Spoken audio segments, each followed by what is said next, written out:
Hello everyone and welcome back to the Unexplained Diaries. Here on this channel I share real-life encounters with beings from beyond the skies to help you unwind and drift off to sleep. Before we dive in, I would love to hear from you. Leave a comment and let me know where you're tuning in from. Now, find a comfortable spot, relax, and let's begin. I've been farming around Cedar Hollow my whole life, so I thought I'd seen it all. Storms, deer tearing up crops, the occasional drunk kid driving through the field. But what happened last month threw me completely. I'm still not sure how to make sense of it. It started the morning I noticed the circle. I was out at first light, checking the wheat along the northern edge of the property, and I saw it. A near perfect ring, maybe 15 feet across, the stalks bent inward in a pattern so precise it looked like someone had rolled a giant log over them. No tire tracks, no footprints, nothing. The ground was undisturbed except for the circle itself. At first, I thought maybe it was kids messing around. I've had that before, though usually there's trash, tire marks, or at least the faint smell of cigarettes. None of that. Just the circle, pressed into the wheat like it had been laid out by hand. I took a few photos with my phone, but the image didn't capture the way the wheat seemed almost tense, like it was still holding some sort of shape. I set up motion sensor cameras the next night, thinking I could catch whoever, or whatever, was doing it. I put them around the perimeter of the circle and across the rest of the field, plugged them in, double-checked the batteries. I didn't expect anything, honestly. Cedar Hollow is quiet at night, mostly crickets, the occasional owl. When I came out the next morning, the cameras were off, completely disabled. Batteries dead, memory cards removed, or at least it looked that way. I swear I'd checked everything before leaving and nothing was loose or tampered with. The circle had grown slightly, maybe another couple feet in diameter. I don't know how it could have expanded that fast without anyone or anything disturbing the surrounding wheat. I reinstalled the cameras that night, more carefully this time. I even rigged a few with backup batteries and looped power from a small generator I keep in the barn. I figured maybe it was animals chewing the wires, though that seemed unlikely. Squirrels don't usually expand circles. The next morning, same thing. All cameras disabled around 3:14 a.m. right when the first light would start to brush the horizon. I didn't hear a thing. The generator was fine. Nothing tripped. And yet, every single camera that was pointed toward the circle was dead. By the third night, I decided to check the footage anyway. Even if the cameras were off, maybe there was something residual on the cards from before the shutdown. What I saw was, I don't know how to explain it. Static. White noise, flickering like an old TV, except there was movement in the center of the frame. A faint silhouette, tall and thin, shifting slowly. No features, just a shadow, barely visible through the snow of the static. It moved in a way that didn't make sense. Smooth, deliberate, almost floating. The circle in the wheat expanded slightly while it moved, like the wheat was bending under some invisible pressure. I watched it for hours, rewound, slowed it down, but every time I tried to focus on the figure, it faded into nothing, the static swallowing it whole. And yet the circle remained, perfectly round, the stalks bent in the same precise pattern. I called my neighbor, a retired cop named Ron, thinking maybe he'd seen something similar. He lives a mile down the road. He didn't answer the first time. When I finally reached him later that afternoon, he sounded off, like he'd woken from a deep sleep. He told me his lights had flickered all night and that he'd heard a low hum coming from the direction of my fields around 3 a.m. exactly. Same time the cameras died. I went back out that evening, trying to catch something in person. I stayed in the truck at the edge of the field, spotlight sweeping across the wheat, flashlight in hand. Nothing. No footprints, no tire tracks, no sound. Just the wind, which was light, just enough to ruffle the wheat outside the circle. I stayed until past midnight. The wind died. The truck battery started to drain faster than usual. Another strange occurrence. I turned the engine off, hoping the hum I'd felt before wouldn't come back. Then, around 3:12 a.m., I noticed movement. Something gliding near the circle, just at the edge. My flashlight caught a thin silhouette for maybe a second, too fast to get a good look, and then it vanished. Not into the trees, not behind the wheat. Just gone. The next morning, I checked the cameras again. Dead. Nothing recorded, nothing left behind. I looked at the circle, perfect as ever. Not a single stalk out of place. I stepped closer, hesitated, and the hairs on my neck stood up. The wheat swayed gently. There was no wind. I leaned down and touched it. It was warm, unusually so for the early spring morning. I tried to measure it over the next week. Each morning, the diameter shifted slightly, half an inch here, an inch there. I couldn't keep up. People in town noticed my absence, and a couple came by to ask what I was doing out in the fields at night. I just shrugged. Said I was dealing with some wiring issues on the barn lights. No one pressed further. I started sleeping in the barn, closer to the cameras, trying to catch something. Anything. The hum came back each night, faint at first, then louder, resonating in my chest. At times, I'd see glimpses, shapes in the fog, shadows at the edge of the field, a soft ripple across the wheat like someone had just walked through, though the ground was firm, dry, undisturbed. One night, I fell asleep in the truck, watching the circle through the windshield. Around 3:15 a.m., my phone screen flashed blue briefly, then went black, battery draining to zero instantly. The circle seemed to twitch, subtle, like it was adjusting itself under my gaze. I blinked, and it looked the same. I tried the phone again. Nothing.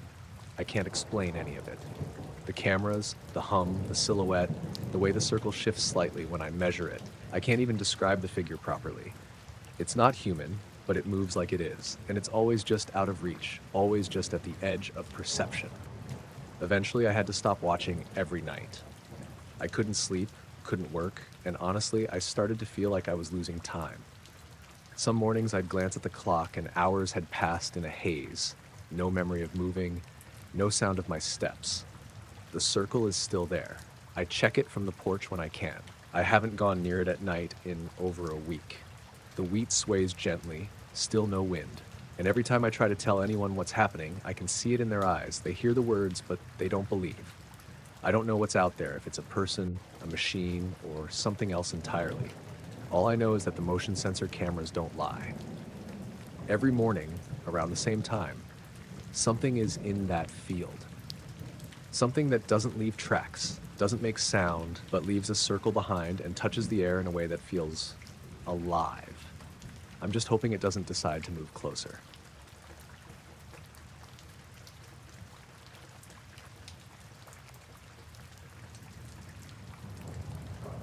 I was driving home late from a job site in southern Ohio. It was a Thursday in early October, cool but not yet cold, and the sky had cleared after a light drizzle that passed through earlier in the evening.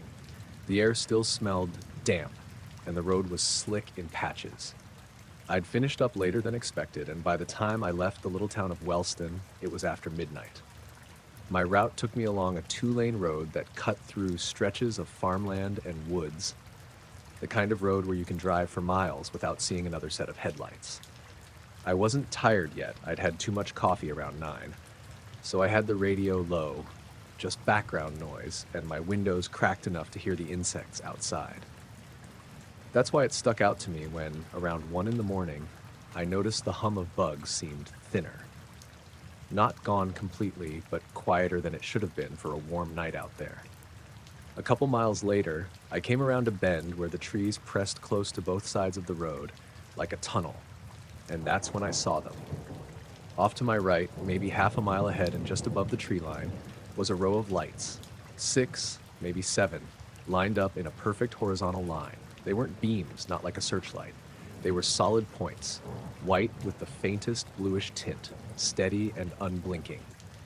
At first I thought it was a tower, except there was no structure under them. No blinking red marker like you usually see. And they weren't high. They were hovering just above the treetops, low enough that I could make out gaps between them where the dark sky showed through.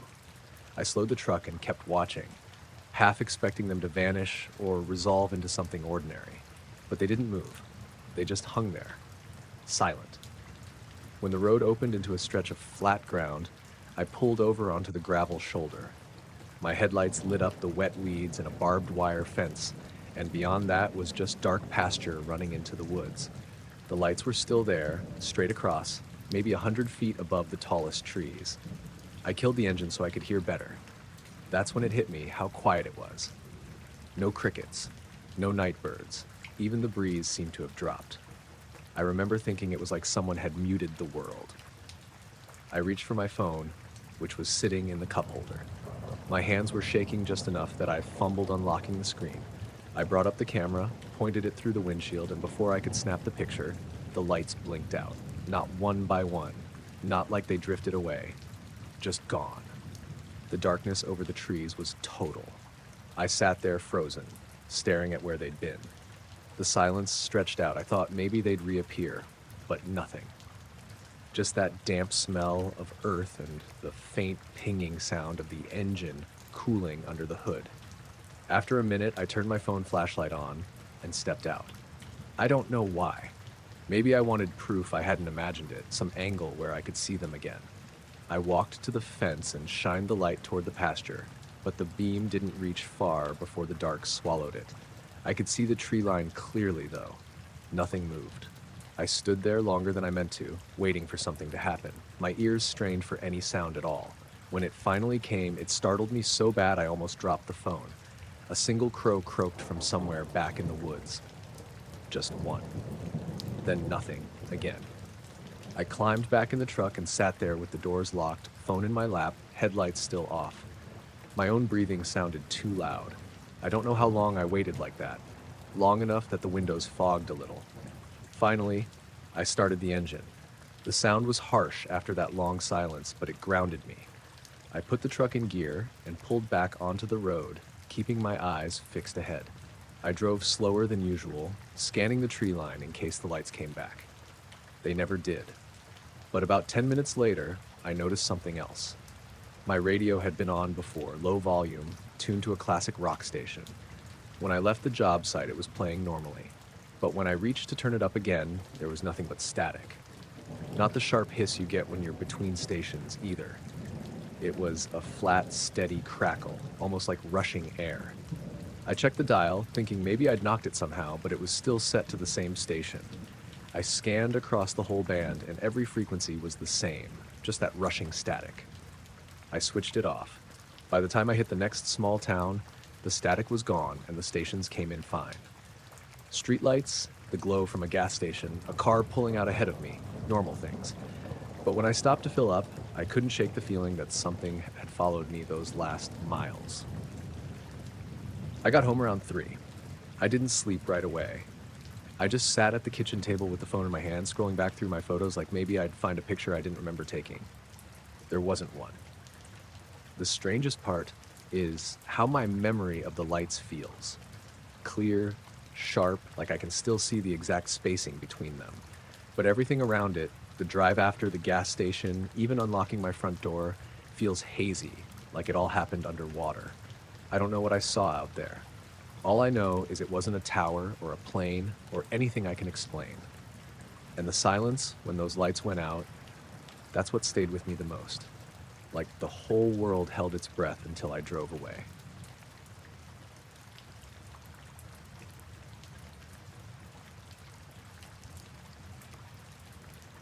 The children were out in the corn by dusk, laughing and blinking like a string of lanterns. I had the screen door propped and was rinsing a dish at the sink when Tommy came tearing back first, boots clattering on the porch. He looked like every boy after a long chase, cheeks bright, hair plastered to his forehead, but he was pale in a way that didn't come from running. "Pa," he gasped, "there's a man in the corn." "Who's with you?" I asked, because you say that out of habit. "Who's with you? What did you do?" And he didn't answer for a second. His eyes were fixed on the field as if it might still be there. "Roger and Elsie ran to the house," he said. He asked me what year it was. "What did you tell him?" I set the dish down and felt the water chill. Tommy's voice went very small. I told him. He said it twice, like he'd forgotten. He swallowed. "He wore a hat like Mr. Hargreaves used to wear, like a fedora. He was tall. He was white, Pa, like he had no color." Mary came out from the kitchen then, wiping her hands on a towel. She saw Tommy's face and the way he kept looking over my shoulder and went still. "What about the others?" she said. "They ran," Tommy answered. Elsie screamed when she saw him.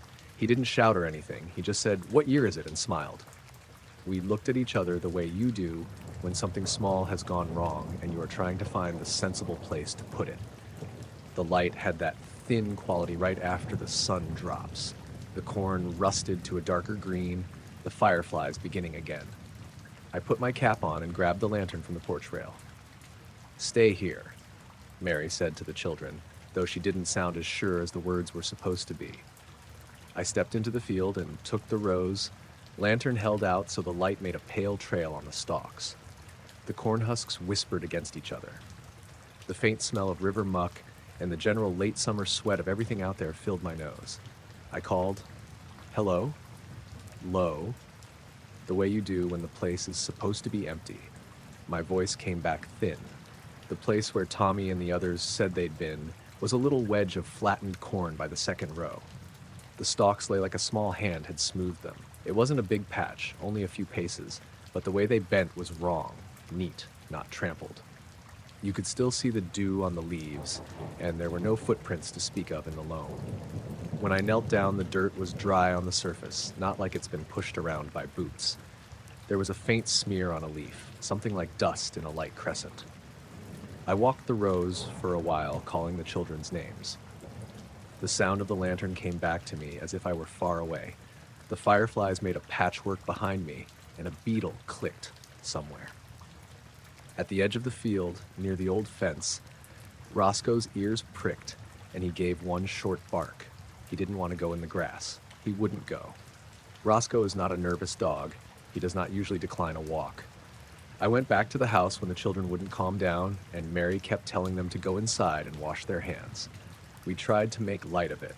My sister thought of ghost stories. The kids insisted they'd been funny, but there was a grayness about the rest of the evening. Mary made tea and set the kettle on slow. The radio in the kitchen, the small Philco on top of the icebox, that night made a soft buzz and then played the farm report. I sat with the cup between my hands and couldn't get that man's voice out of my head. The calm way he'd asked, the pause as if searching for the proper answer. The next morning, I walked out to the field in daylight just to see again. The flattened wedge was still there, the stalks lying the same way, like a sheet folded and tucked in. I raked my fingers through the dirt, no prints. The children told the next-door neighbor, Mr. Bailey, who came down with his hat in his hand and frowned at the neatness of it. "You saw nothing?" I asked him. "No," he said slowly. But old Joe at the mill said his boy came in last night and wouldn't eat. Said he thought someone was standing on his porch watching the stars. Those small things began to pile up. The hens on Mrs. Abernathy's place went silent at dusk for a few nights. The church bell had rung twice and then gone dead once during morning prayers, and the sexton swore he hadn't touched it. My wristwatch, I've had it for years, gained nearly 10 minutes overnight once and then righted itself when I tried to set it. I'm not a man to believe in omens, but you notice if a watch starts to have its own ideas. 3 days after the boys came home, Elsie told me she had seen the man again while she was bringing in the milk pails. She said she was crossing the thin patch of field near the lane, and there he was at the fence, leaning on a post as if he'd been standing there all afternoon. She said he looked right at her and didn't blink. She ran. Her voice slipped, like it might again, and she pressed her small hands over her mouth when she told it. I went out that evening with a better lantern and a neighbor's shotgun in the truck, though I never thought I'd need it. The corn made the same rustle in the wind. The sky had gone to the color of a tin roof. I eased the truck down the path and stopped. At the corner of the field by the ditch, I thought I could see a shape, a pale line between the stalks. But when I stepped out and walked the edge, there was nothing, only the blades and the smell of the earth and my boots scuffing the soil. That night, we left the kitchen light on and the children slept with open doors. I sat in the rocking chair with the lamp low and Roscoe at my feet and listened to the house live. Once, when everything was quiet, I heard a sound outside like the faint ticking of a far-off metronome, a rhythm that didn't belong to the farmhouse. Not a car, not a train, not an animal. It ran for a second and then went away. I told Mary and she said, "Probably some switch, Frank," and she folded the quilt over the children. I wanted to ask more questions, but there was only the small safety of everyday things, dishes, the calendar on the wall, the way the curtains caught the streetlight. A week passed and folks in town began to tell of their own little oddities. Mrs. Klein at the post office said she put a stack of letters on her counter, and when she turned back, one pile had slid to the floor, though no breeze could account for it. Hank from the creamery said his clocks had been wrong all week. One of them had stopped at 4 and refused to start again until he wound it an extra turn. People said the sky had looked odd over the river on Tuesday, a thin, pale band that didn't match any of the maps. They said it like people say, "You might have been out of town," a way to keep distance. I never saw that pale man close again. Once late, I thought I saw someone tall and pale in the hollow down by the old oak, but when I took the lantern and walked the path, the figure had vanished as if it had never been there at all. I asked Simpson at the feed store if he had seen anyone. He shook his head and said he hadn't. Still, when I passed the corner by the field, I found myself holding my breath, steady as if waiting for something to be right. The children got over it. Time does what time does, and their fear turned to dares and then to the business of school. But Tommy still looks toward the corn sometimes when we pass, the way a man looks toward a road he used to drive. Mary says not to let it bother me. I do the chores and I make sure the locks are set, and I keep the lamp by the door at night a little longer than I used to. I'm not telling anyone I know all I think. Folks have enough to mind as it is. Maybe it was a man who lost his way, or some joke. Maybe it was a trick of the light. But when the dusk comes and the fireflies start and our boy wants to stay out late a minute longer, I keep my eye on the corn. Once in a while, I reckon, you learn that some things you can't fit into a neat box, so you fold your hands and go on.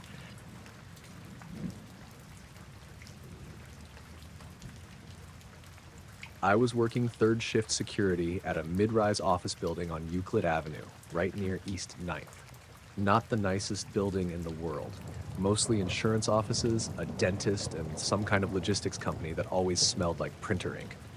But it was quiet, and the pay was decent enough for what amounted to sitting behind a desk, making rounds twice a night, and buzzing in the occasional janitor or food delivery. That night, it was a Thursday going into Friday, middle of January. Cold like it gets here, real sharp. Snow hadn't come down heavy, but the sidewalks had that thin, crunchy layer. Not enough for a plow, just enough to slip on if you weren't looking where you stepped. Anyway, around 1:15 a.m., I was sitting behind the desk, eating a gas station turkey sandwich and watching one of those old true crime shows with the volume off, subtitles on. Lights were low. Heat was humming. Pretty normal. I glanced up at the security monitor for the front entrance, standard camera angle pointing out toward the street.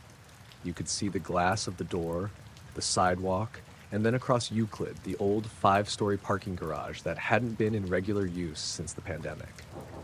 Just sat there mostly empty now, except during games or when people parked for the courthouse. The roof of that garage sits just about even with the 5th floor of my building.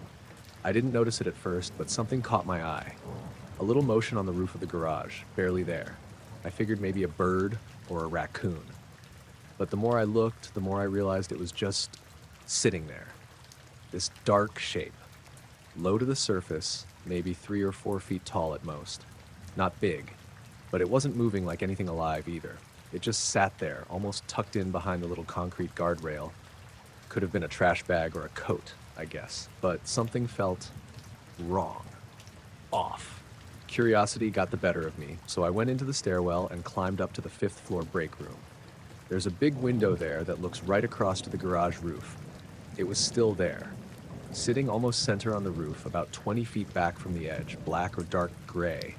Hard to get a clear shape through the glass, but it wasn't quite square, not round either. Kinda hunched like a crouched person, but a little too still, a little too low.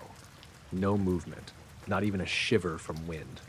I stood there for maybe a minute, waiting for it to twitch or shift or something. Nothing. Then I decided to try my flashlight. I carry one of those big Maglite style ones. Heavy, metal, beam goes a decent distance. I turned off the break room light so the glare wouldn't bounce, cracked the window open, and shined the flashlight across the street. The beam hit it square, and that's when I knew it wasn't any trash bag or bird. The second that light hit it, it reacted. Not fast, not sudden. It didn't jerk or run or flap. It just rose, straight up, like a balloon, but controlled, smooth, almost like it was riding on rails. I stood there completely still, just watching this thing lift, dead quiet, into the sky. It didn't spin or wobble, no rotors, no wings, no thrumming or motor sounds. It just ascended maybe 20, 30 feet above the roof. Then it paused. I swear to God, it stopped midair and tilted just slightly, like it was looking at me. That's the part that really got to me. That tilt, it wasn't much, but something about it felt deliberate.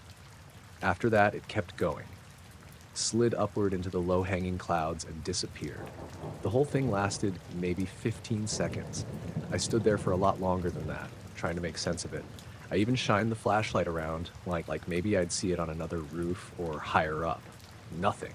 When I went back down to the lobby, the monitor feed for the front door had frozen, like someone had hit pause. I tapped the screen a few times, switched inputs, nothing. Just a still frame of the sidewalk. It stayed that way for close to 20 minutes before flickering back on by itself.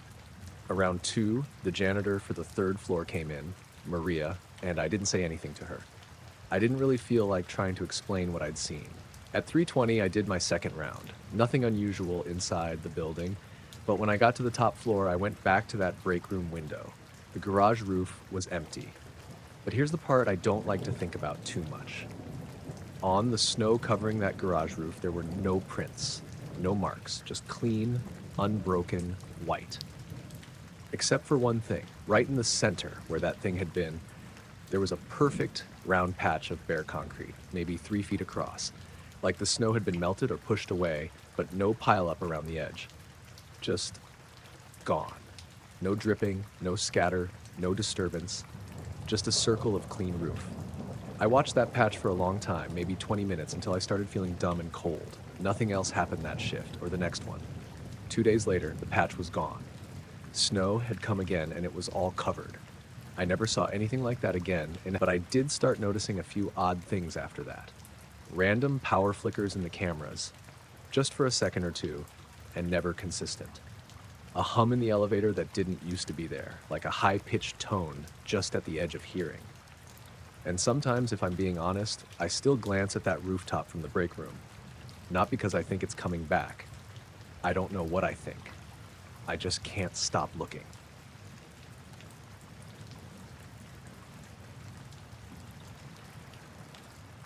I was up in Alaska visiting my sister and her husband for a couple weeks last August.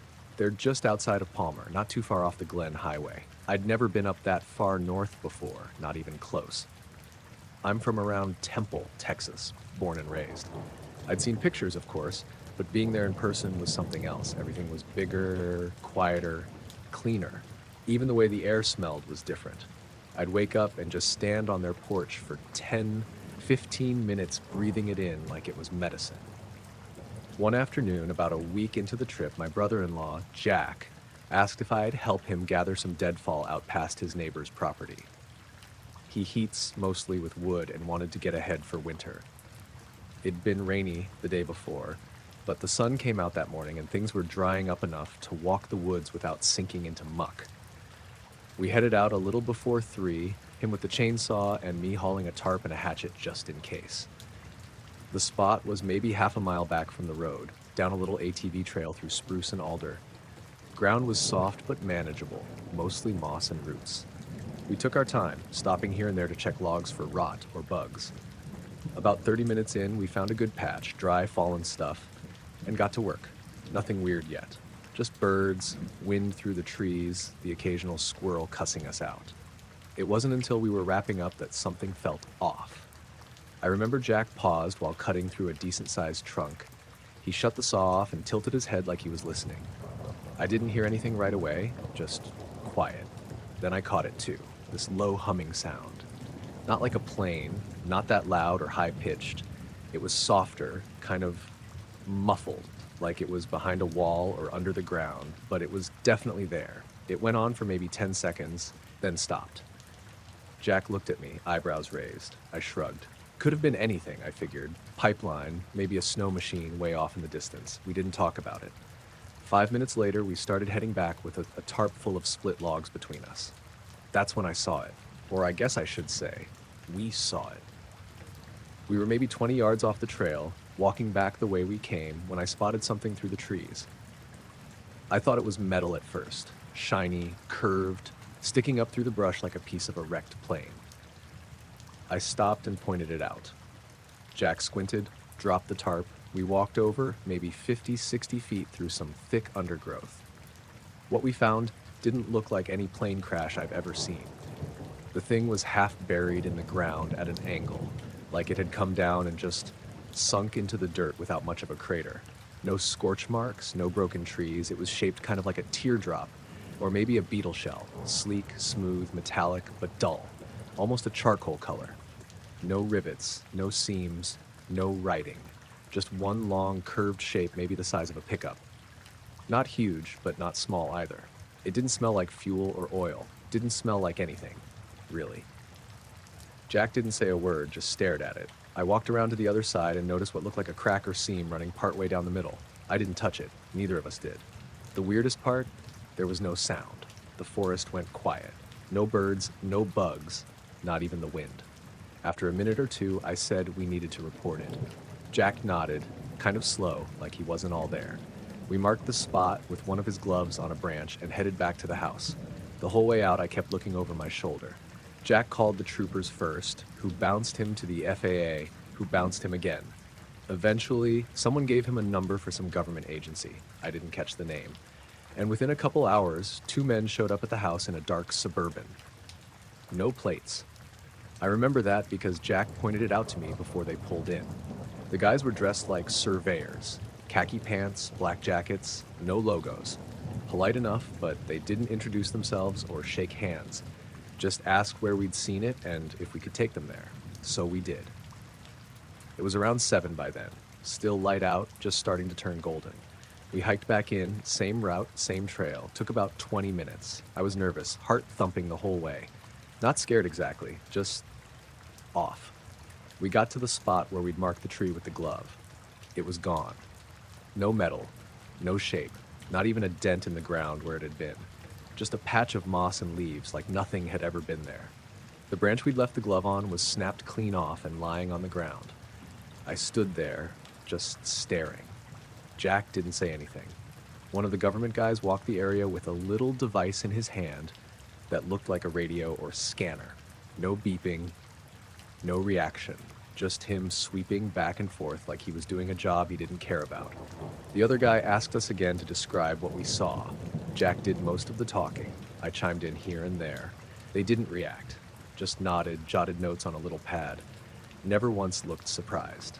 After a few more minutes, they thanked us, turned around, and left. Didn't ask for photos, though we didn't have any, and didn't take our names. Jack followed them back out. I lingered for a second longer. There was something strange about the ground. Not dug up, not trampled, but the moss where the thing had been, it was flat, like something heavy had sat there. And there were these faint streaks in the dirt, like someone had brushed the forest floor smooth. That night I didn't sleep well. Neither did Jack. We didn't talk about it much after. I think it rattled him worse than he let on. A couple days later, I flew back to Texas. Before I left, I asked him if he'd gone back out there. He shook his head and said, "No point." Then he told me the trail was blocked now. Somebody had put up a no trespassing sign just past his neighbor's lot. Fresh barbed wire, too. Said it wasn't there before. He didn't want to push it. Can't blame him. I know what I saw. We both saw it. But whatever it was, someone got there fast, and they made sure it disappeared without a trace.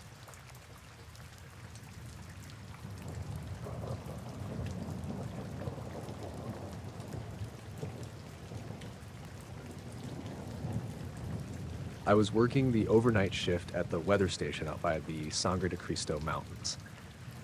My name's Jordan Mills, and I've been with the National Weather Service for about 5 years now, mostly doing remote monitoring and radar operations from small outposts like this one.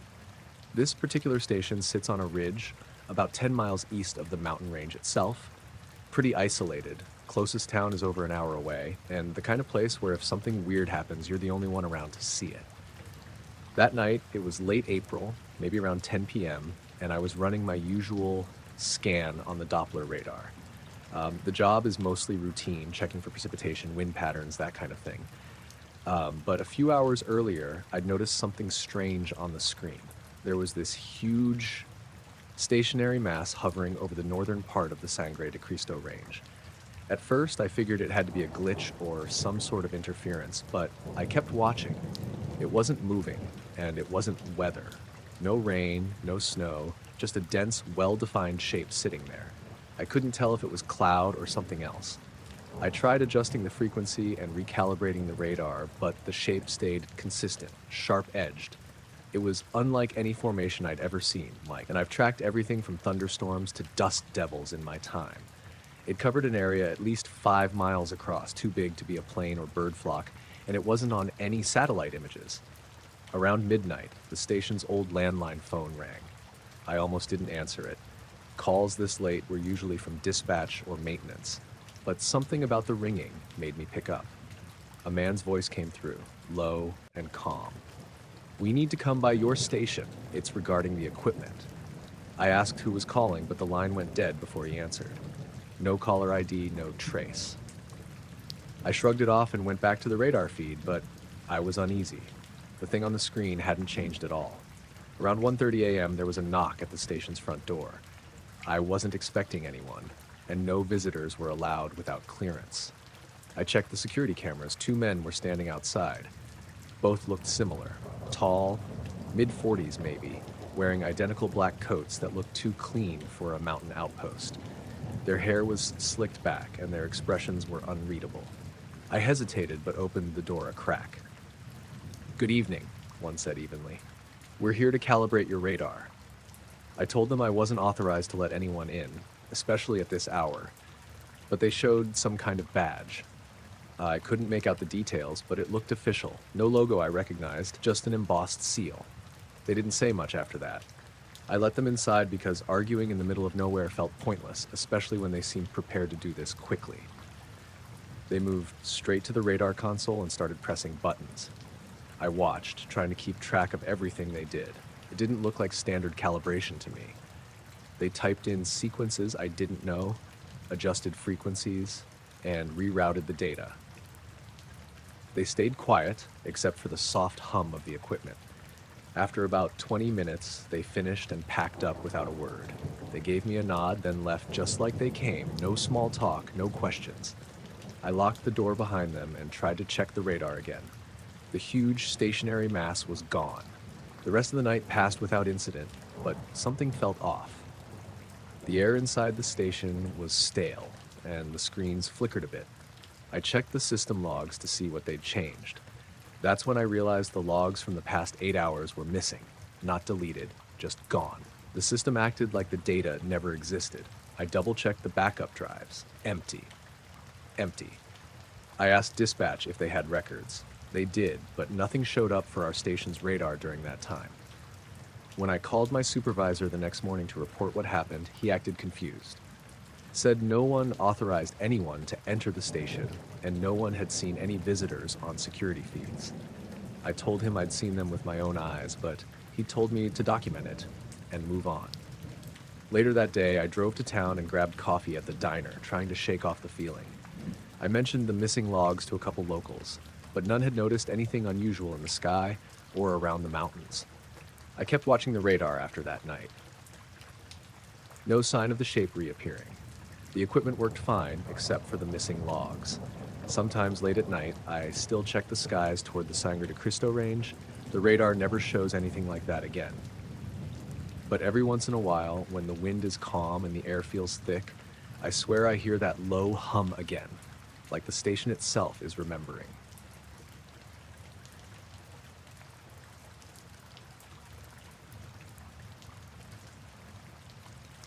I set up camp near the edge of Echo Lake just before sunset. The mountains around were already cold and quiet, even though it was early September. I'd been hiking all day, and the idea was simple. Sleep under the stars, fish a bit, and maybe get some rest before heading back the next morning. The air was crisp, and there was a thin fog curling over the water as the sun dipped below the ridge. I was alone. No one else was around. The nearest trailhead was miles away, and the small campsite had that isolated vibe that made you feel like you were the last person on Earth. I liked it that way. After dinner, I sat on a rock by the shore, skipping stones and watching the water ripple. The lake was calm, almost glassy, reflecting the darkening sky. My watch caught the last bits of light, an old Seiko I'd had for years, the kind that ticks and has a faint glow on the hands. Nothing fancy, but I trusted it. Around midnight, I was still awake, bundled in my jacket, staring at the stars. That's when I noticed it. A faint glow under the water, just beneath the surface. At first, I thought it was some kind of reflection or maybe a fishing lure left behind by another camper, but the light pulsed like a heartbeat. It wasn't bright, just enough to stand out in the dark lake. I called out, "Hello?" but there was no reply. The glow didn't move or flicker randomly. It was steady, slow pulses, maybe every 2 or 3 seconds, weirdly hypnotic. I stood up and tested the water with my foot. Cold, as expected. The glow stayed in the same spot, maybe 20 feet out from shore, about chest deep. I looked around. No boats, no fishermen, no signs of anyone else nearby. Curiosity got the better of me. I figured I'd swim out and check it. I didn't bring a flashlight, but the moon was bright enough to see the outlines of the trees on the far side. I shrugged off my jacket, and stepped in. The water was icy. I waded out, feeling the soft mud underfoot give way to rockier ground. The glow pulsed steadily, a bluish-white color that was eerily beautiful. When I reached the spot, the light seemed to be coming from just beneath the surface, maybe a foot down. I dove under. The cold hit me hard, and for a moment I lost my bearings. But when I opened my eyes, I didn't see the glow anymore. The water was just dark, empty. No fish, no glowing object, no source. I surfaced and gasped for air, looking around. The glow had vanished completely. I tapped my wrist to check my watch. The second hand was frozen, stuck between the 9 and 10. I tried winding it, shaking it, but nothing.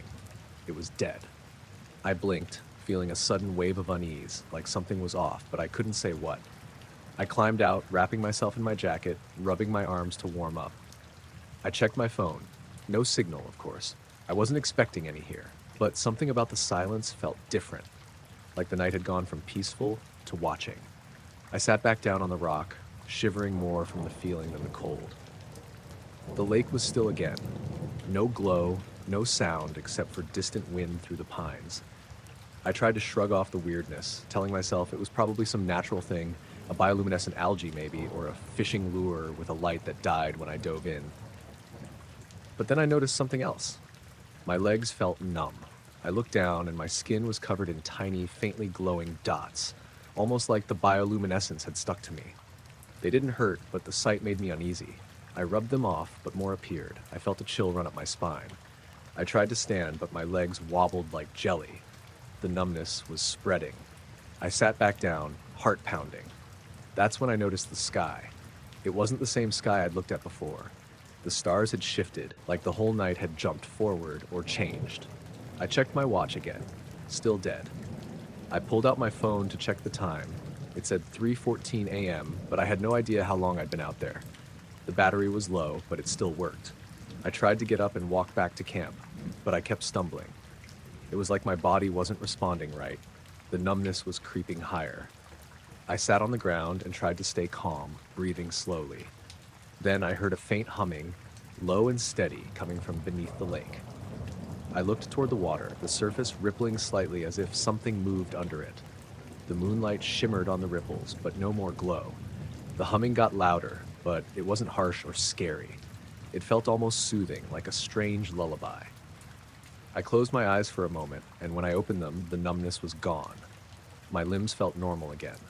I stood up feeling disoriented but stable. The lake was silent, no humming, no glow. I decided to pack up and leave. I felt tired, like I hadn't slept in days. I gathered my gear and started the hike back toward the trailhead. The sky was just beginning to lighten with the first hints of dawn. When I reached my car, I pulled out my phone and tried to call my wife, Sarah. She picked up on the first ring. "Where have you been?" she asked, voice shaking. I'm not sure," I said. She told me she'd been worried sick. I realized then that I couldn't remember what had happened after I went to bed 2 nights ago. The last clear memory I had was setting up camp. I checked my watch again. It was still stopped. Later, at home, I looked at my arms in the bathroom mirror. There were no glowing dots, no marks at all, but a faint redness lingered where the numbness had been. I still don't know what the light was beneath the lake or why my watch stopped working. The whole thing feels like a strange dream I can't fully wake up from. Sometimes when I'm near water at night, I swear I hear that low hum again, just beneath the surface.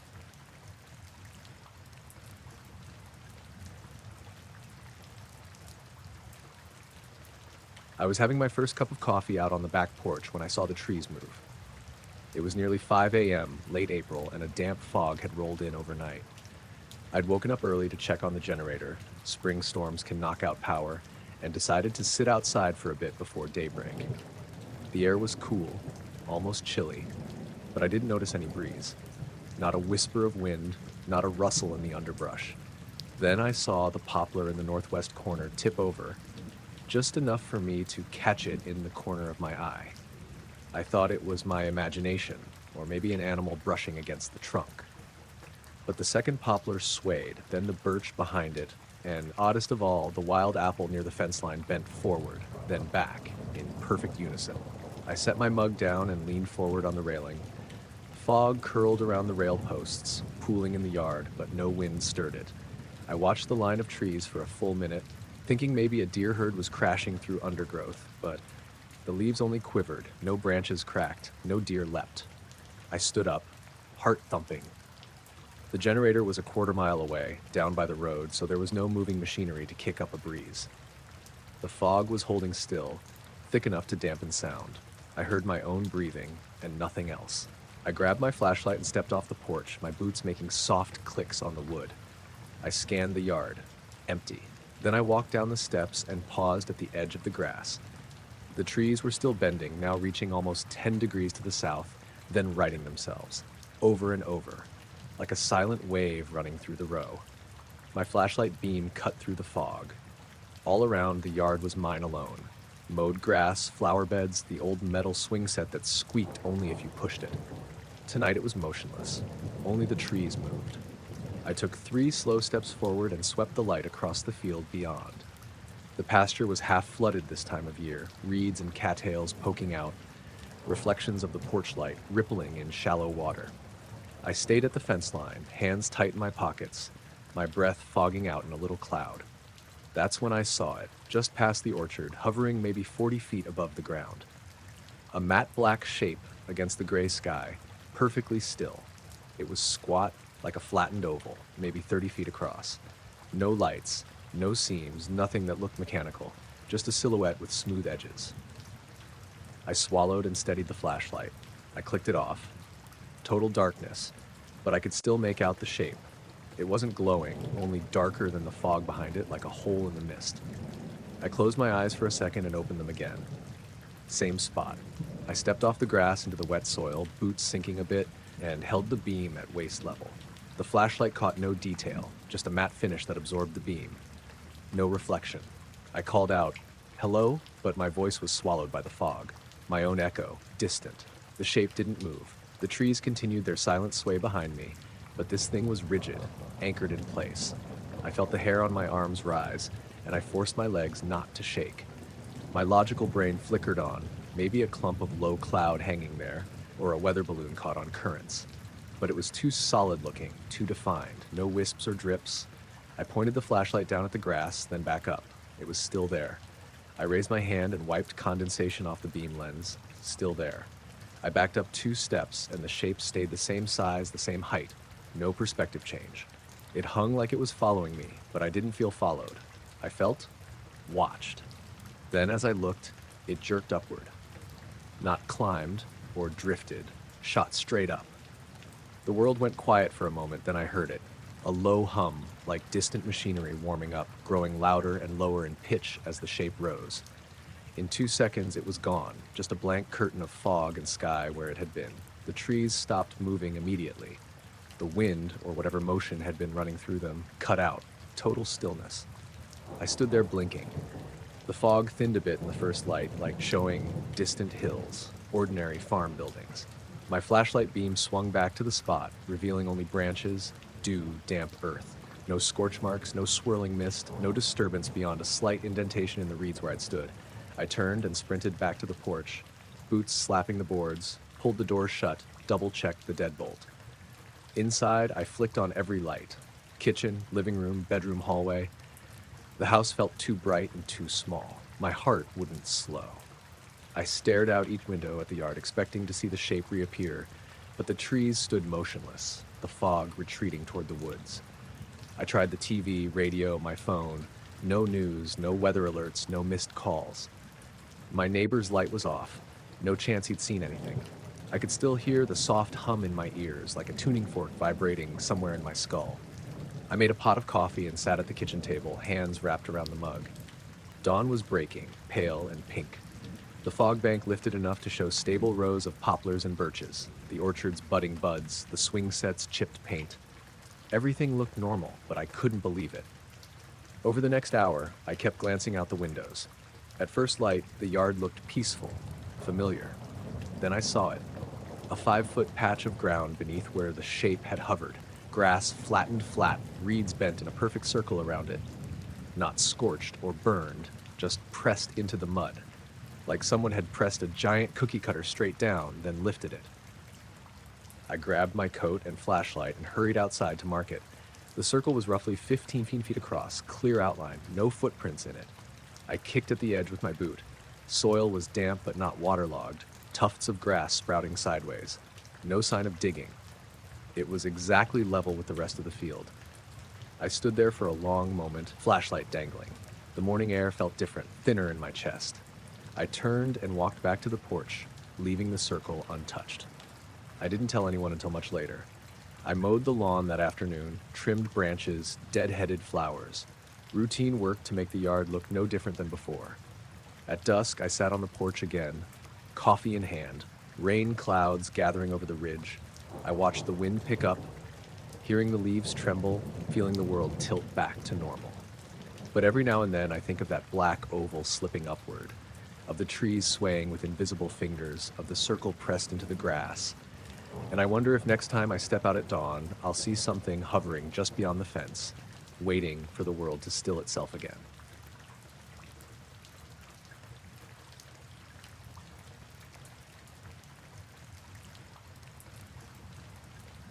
The storm came out of nowhere, like it had been waiting until the last second to remind us who was really in charge around here. It was late summer, early September, and the kind of heavy rain that slams the windows and shakes the trees. I was home with my family, my wife Claire, our daughter Lila, and our golden retriever Hobbs. We live on the edge of Pine Ridge, which is just a few miles outside of the city but surrounded by thick woods. It's quiet out here, mostly dark after sundown, and storms can get really intense with how the wind funnels through the trees. The power cut out maybe 20 minutes after the first thunder hit. It was the kind of blackout that felt like the whole neighborhood just blinked out at once. 1 second, the lights were on, the TV was playing some stupid cooking show, and the next, everything went black, except for the flash of lightning outside. Claire lit some candles, and we gathered in the living room. Hobbs immediately laid down next to Lila, who was clutching her favorite stuffed bear. She was maybe 7 at the time, scared of the thunder like most kids. I sat by the window, watching the rain hammer down on the yard. The wind made the old pines groan and bend low. At some point, the power kicked back on. It wasn't gradual, just a quick snap, and the lights flickered back to life. We all sighed, relieved, but then Claire said something that made me freeze. "Did you see the security cameras?" I hadn't thought to check. We'd set up a basic home security system a few months before, mostly because we live so close to the woods and sometimes deer or raccoons come close enough to set off the motion detectors. The footage is stored on a little DVR box in the laundry room. When I went to check it, I found the video files from the blackout period were all scrambled, just static and glitchy colors like the signal was broken or corrupted. But there was one frame, just one, frozen in the middle of all the noise. It was weird. Grainy infrared footage that showed the edge of the tree line behind our backyard. And there, just standing in the shadows, was a silhouette. I couldn't make out much. It wasn't a person in any clear sense. It was tall, maybe 6 feet, but the shape was a little off. Slim, but somehow not quite human. The strangest part was the eyes. 2 bright points of light reflecting back, like you see in a dog or a cat at night. But these eyes were still, just staring back from the dark edge of the trees. I watched that frame over and over, feeling a knot tighten in my stomach. The rest of the video was unusable, like the system had been jammed or overwhelmed somehow. That night, I kept checking the backyard through the window, but all I could see were the usual shadows cast by the storm-battered trees. Hobbs growled low once or twice, but didn't rush to the door or try to go outside. Claire was quiet, not her usual chatter. Lila just hugged her bear and eventually fell asleep. The next day, we went out to check the yard. The rain had washed away any tracks, and nothing seemed out of place. No broken branches, no disturbed grass, no footprints leading to or from the tree line. It was like nothing had been there at all. I asked some neighbors if they'd noticed anything strange during the storm, but everyone was mostly just talking about the weather and the power outage. No one mentioned lights or noises or anything weird. It felt like I was the only one who saw something. I kept thinking about that single frame. What was it? A person with some kind of night vision gear? An animal? Something else? The eyes reflected light in a way that didn't match any animal I know around here. No deer, no coyote, no raccoon. And the shape wasn't right either. A few nights later, I stayed up late again, scanning the yard with a flashlight and watching the tree line.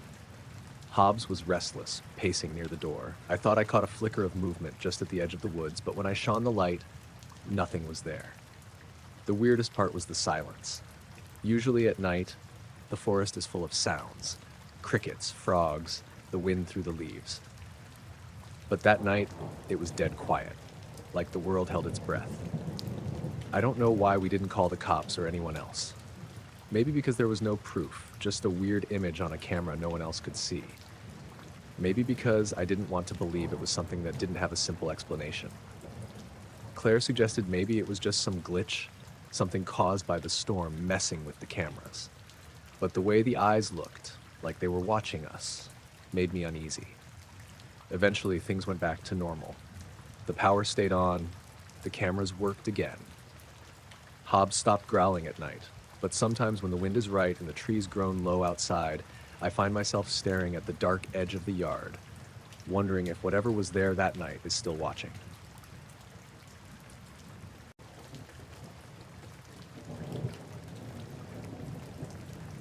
I was driving through Nevada on that run, hauling freight from Reno down toward Phoenix. The route took me close to the edges of the desert where the mesas rise up, just past the more official roads near Area 51. I'd done that stretch dozens of times, mostly at night or early morning, but that day was different. It was early June, late afternoon, and the heat was still sticking to the cab of my truck. I remember watching the sun dip low, casting long shadows over the rocky formations that line the highway. The air was dry with a slight wind kicking up dust now and then. Nothing unusual, really, just the same open road I'd been on before. I was rolling along, listening to some country on the radio, when I saw the convoy ahead. At first, I thought it was one of those military convoys you sometimes catch sight of in this part of the country. About 10 trucks, big rigs, and smaller armored vehicles, all lined up in a row on the highway shoulder. Usually when I see those, they keep moving. But these weren't. They were all stopped, engines off, no movement, just sitting there like statues. I slowed down to get a better look, figuring maybe there was some kind of accident or checkpoint. But there was no roadblock, no flashing lights, no officers standing around. Just the trucks, all lined up perfectly. The drivers and passengers were outside, standing in small groups, just looking at something off to the side, beyond the edge of the road. That's when I saw it. A massive orb hanging between two mesas maybe 100 yards off the highway. It was huge, way bigger than any helicopter or drone I'd ever seen. The surface wasn't smooth or metallic. It almost looked like a dull pearl, glowing faintly from inside. It pulsed with this soft, steady light, like the whole thing was breathing quietly. The color shifted slowly between pale blue and faint amber. There was no noise, no engine, no hum, nothing. The desert was still except for the wind and the faint rustle of scrub brush. The men standing near their trucks didn't move, didn't talk. They just stared, completely frozen, like the orb had silenced them. I caught my breath. Something about the scene felt completely unreal. I looked down at my dashboard to make sure I wasn't seeing things, but everything was normal. The radio was static but no interference, the gauges steady. I didn't want to get too close, so I kept my distance but rolled the window down to listen. No sound came from the orb. I thought maybe it was a trick of light or some kind of training exercise, but nothing about it made sense. No other vehicles on the highway, no signs of people moving around except those frozen guys. After what felt like several minutes, the orb started to rise slowly between the mesas. As it lifted, the pulsing light dimmed, and the men near the trucks seemed to snap out of it. They shifted, moved, like waking from a trance. Engines started up, and the convoy began to roll again, exactly as if nothing had happened. I stayed behind, staring at where the orb had been until it was completely gone, leaving only the desert and the fading sun. When I finally pulled back onto the highway and got going again, it was like the whole thing was wiped clean from the world. No emergency crews arrived, no traffic on the radio mentioned anything. Even when I stopped at a gas station a few miles later, the clerk looked at me like I was crazy when I asked about a military convoy stopping. I checked my watch, too. An hour had passed, but it felt like 5 or 10 minutes at most. The light faded quickly as night fell, and I kept thinking I should call someone, but the words wouldn't come. That night, parked in a motel near Beatty, I stared out the window at the stars. The desert felt too quiet, like it was holding its breath. Roscoe, my dog, usually restless in new places, was unusually calm beside me. I kept looking for lights on the horizon, or some sign the orb was back. Nothing came. The next morning, the convoy was nowhere to be seen. No tracks or signs on the road. It was just me, Roscoe, and the empty desert stretching out like it always had. I don't know what I saw out there between those mesas. Maybe it was a military experiment, some kind of new, maybe something else. But whatever it was, it wasn't just a truck convoy stopping for a break. There was a weight to that moment, a silence that felt deliberate, like the desert had been waiting for something none of us were supposed to notice. And for the rest of that trip, I kept looking over my shoulder, wondering if I was being watched, or if whatever it was still out there just beyond the edge of the road.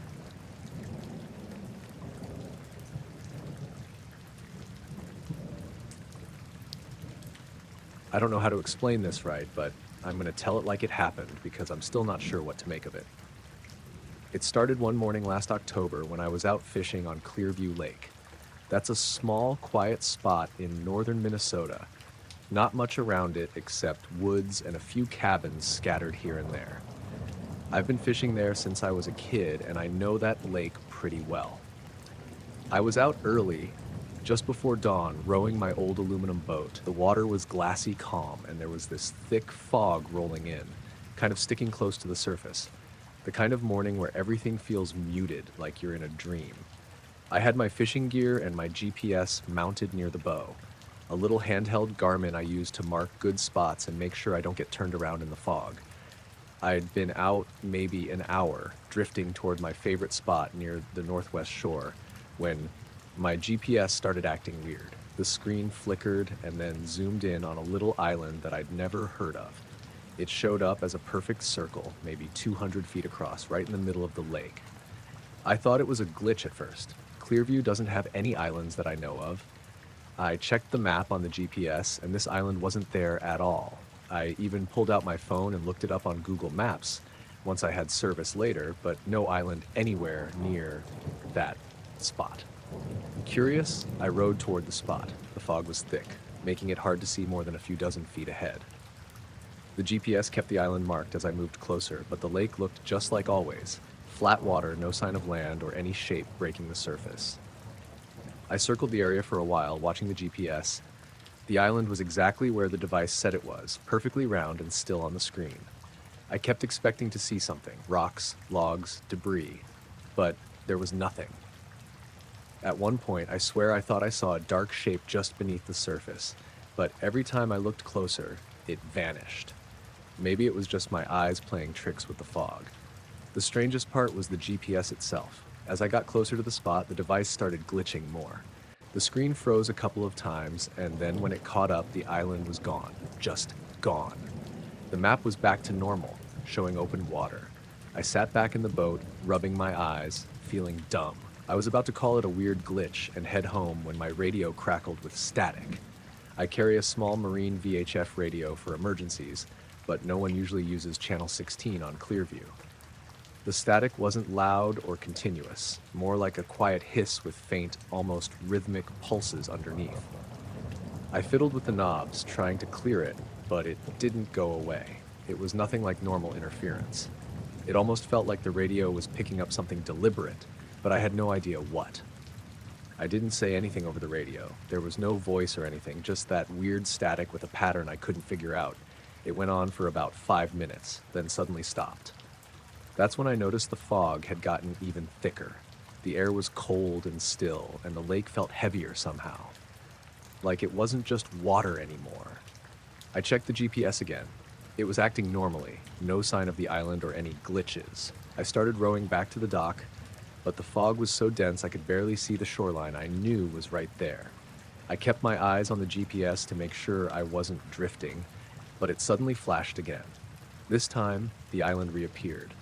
Same perfect circle, same exact spot. But something was different. There was a faint outline inside the island, like a shadow. I blinked and it disappeared. I told myself to calm down, that I was tired and seeing things. When I finally made it back to shore, I hooked my boat up and packed my gear in silence. The fog was still thick over the lake, but the island on the GPS was gone again. At home, I tried to look into it more. I checked every map I could find online. No island, no mention of anything unusual in that part of Clearview Lake. I called the local ranger station just to see if they'd heard of any new formations or changes. They sounded confused and said the lake hadn't changed in decades. The next morning, I went back to the lake, hoping to catch the island on the GPS again, but it didn't show up at all, no matter where I went. That afternoon, I pulled up the GPS data from the previous day. The track logs were mostly normal, except for the spots where the island appeared. The coordinates matched the exact same place in the lake every time, but the weirdest thing was the GPS timestamps around those spots. They were off by a few minutes, like the device had jumped forward and then back, almost like a hiccup in time. I'm not someone who believes in crazy stuff, but the whole thing was unsettling. I kept telling myself it was some sort of software glitch or maybe an error with the satellite signal, but the radio's the fog, the time glitches, it didn't add up. A couple days later, I was talking to an old friend, Marv. He's lived near the lake for years and fishes there too. I told him about the island on the GPS and the weird radio noises. He paused, then something that stuck with me. "There's a spot out there," he said, "where compasses spin funny and electronics just act up. Some people call it the Stillwater Circle. Nobody can explain it, but it's been on the lake for a long time. Boats avoid it." I asked why. He just shrugged and said, "Old stories, strange happenings. Folks say it's like something doesn't want you to see it." I went back out the next night, this time with Marv's old compass and a backup GPS. The fog was rolling in again, thick and cold. We cruised slowly toward where the island had shown up before. The compass needle started to twitch as we approached, swinging wildly, refusing to settle. My GPS froze up again. The backup device did the same. The radio crackled softly, and I could swear I heard the faint rhythm again under the static. We slowed the boat and just waited. The lake was completely still except for the sound of our motors idling. After a while, the fog thinned a little, and the compass stopped spinning. I looked down, and the water around the boat was darker, like the lake floor was dipping deeper right there. We didn't see any island. Marv told me quietly, "Sometimes you gotta know when to leave the water alone." We headed back, and the devices returned to normal. Since then, I've stayed away from that exact spot. I still fish the lake, but never near the Stillwater Circle, if that's what it's called. I'm not sure what I saw or didn't see. Maybe it was a glitch, a trick of the fog, or something deeper. The radio static, the compass, the time skips, they're real enough to me. I just know there's something in that part of Clearview Lake that doesn't want to be found.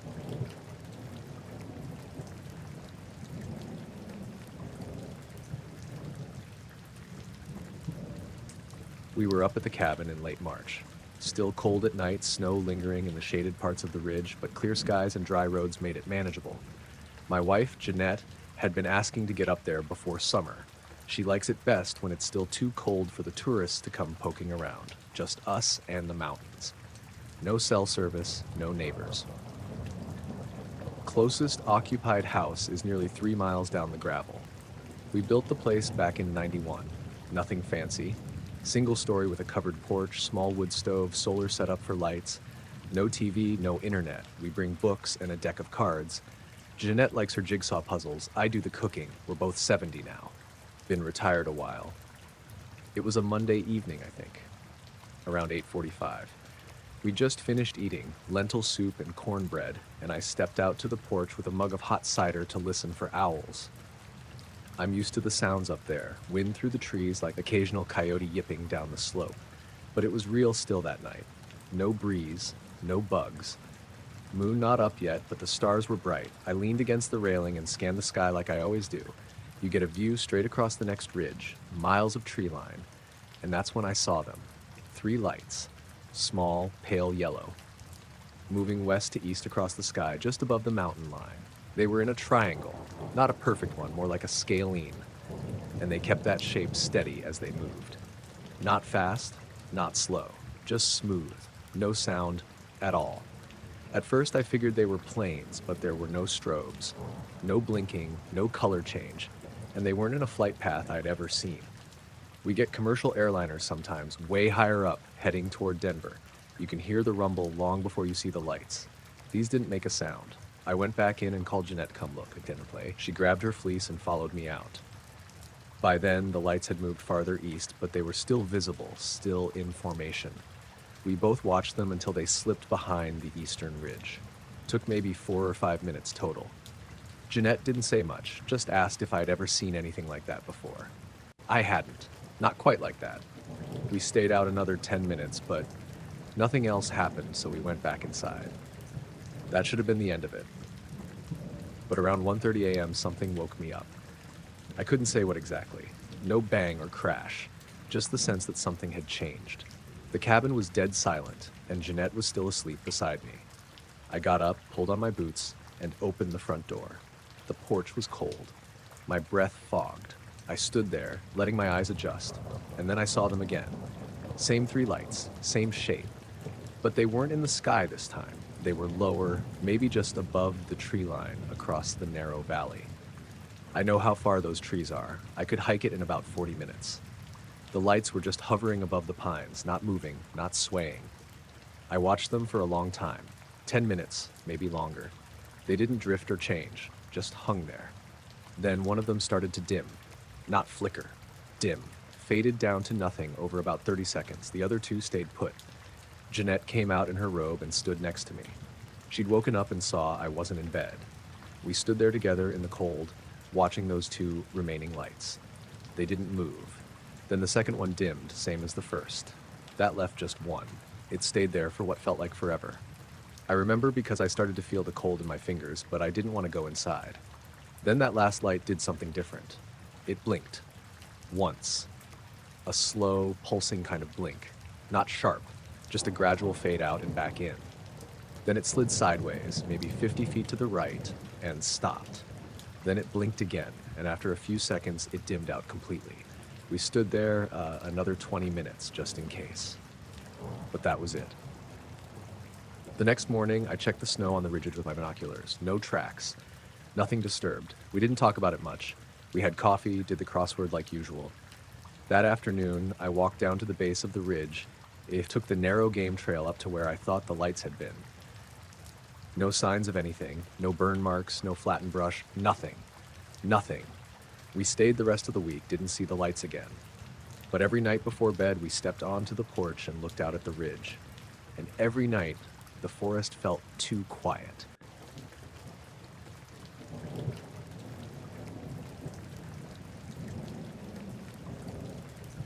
I was on the night shift at the Cedar Ridge Observatory, a small but pretty important research station nestled up in the Cascades. My job was mostly monitoring the telescopes, checking the data streams, and making sure everything ran smoothly while the big brains slept.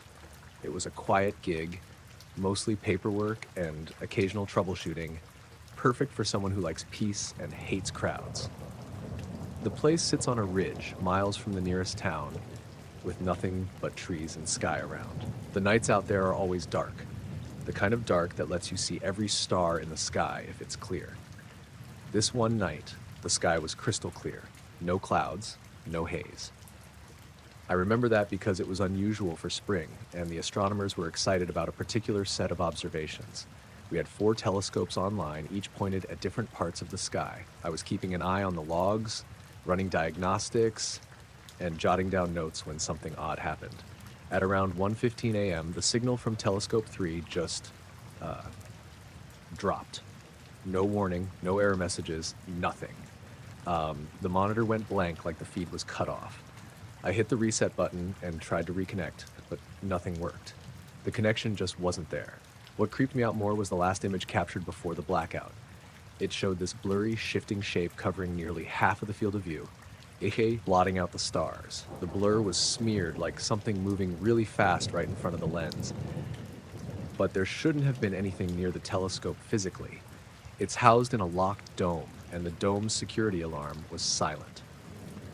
I double-checked the security footage for the last 2 hours. No one approached the building, no weird shadows, no animals messing with the equipment. Everything was normal.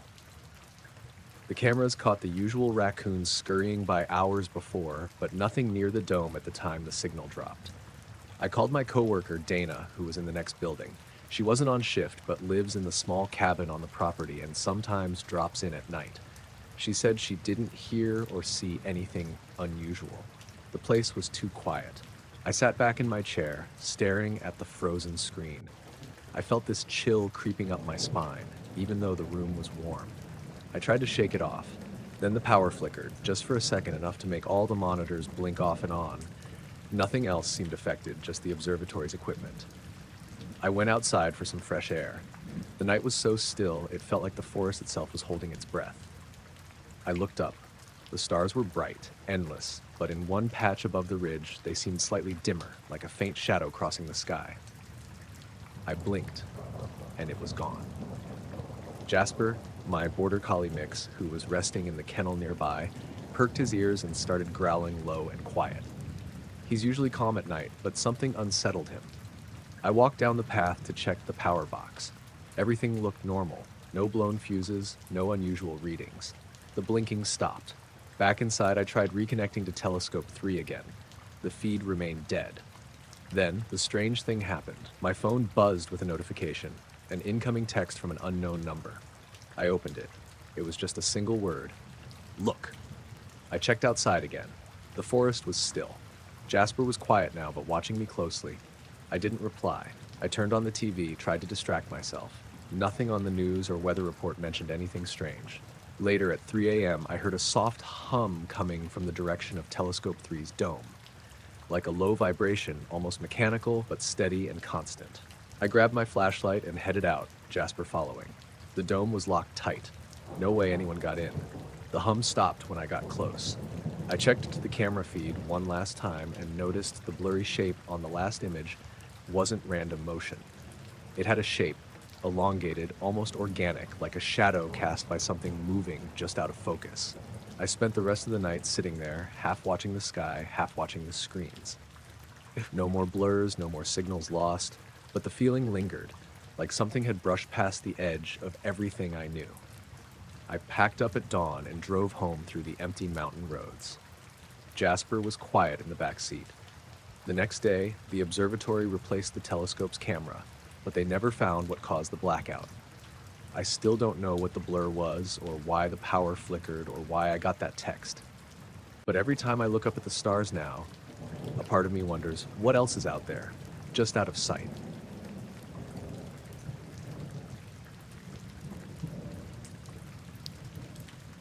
I set up the camera trap deep in the woods, just like I always do, near a creek bend where deer and foxes usually come to drink. It was late October, the kind of damp, gray afternoon that makes the forest smell like wet earth and fallen leaves. I'd been working on this wildlife photography project for months, mostly by myself, lugging gear through mud and over roots, waiting for something worth shooting. My dog Pippa, a lean border collie mix with sharp eyes and a quiet nature, came along most days. She's good company and doesn't scare the animals off. I didn't expect anything weird that afternoon. just the usual quiet and the occasional rustle of squirrels or birds. I was aiming to catch a few shots of the bucks that come through just before dusk. The spot I picked was perfect. Thick brush on one side, a clearing on the other, and enough cover to hide the camera without disturbing anything. I placed the camera on a sturdy branch about 5 feet off the ground, angled toward the creek where I'd seen tracks a few days before. I tested the motion sensor, packed up, and told Pippa we were heading back. It was chilly, and the sky was heavy with low clouds that promised rain later. I didn't bother with the big lens today, just the camera trap and my usual backpack with essentials. A week later, I went back to check the footage. This part of the forest is quiet. No one's really around except the occasional hiker or hunter, but mostly it's just the animals. The path to the creek is narrow and overgrown, so I moved carefully to avoid snapping twigs or rustling leaves. I found the camera exactly where I left it, still securely fastened. Pippa sniffed around but didn't seem bothered. I pulled out the SD card and popped it into my laptop as soon as I got home. The first few frames were what I expected. Squirrels, rabbits, a fox slipping through the brush, a family of deer drinking at the creek. Then, about halfway through the footage, things got odd. There were 5 frames out of hundreds that were corrupted. The image was mostly static with blocks of digital noise. The camera had clearly been triggered by something, but the picture wouldn't load properly. At first, I thought it was just a glitch. Maybe the card was damaged, but the weird part was the timing. The corrupted frames were all within a couple seconds, right in the middle of the video and right where the creek is visible. I zoomed in and enhanced the static as much as I could. The edges of a figure showed through, tall and thin, standing upright among the trees. The shape was vaguely humanoid, but blurred, like the camera couldn't quite capture it. It wasn't like any animal or person I'd ever seen on the trail. I showed the frames to a friend who's into photography and digital editing.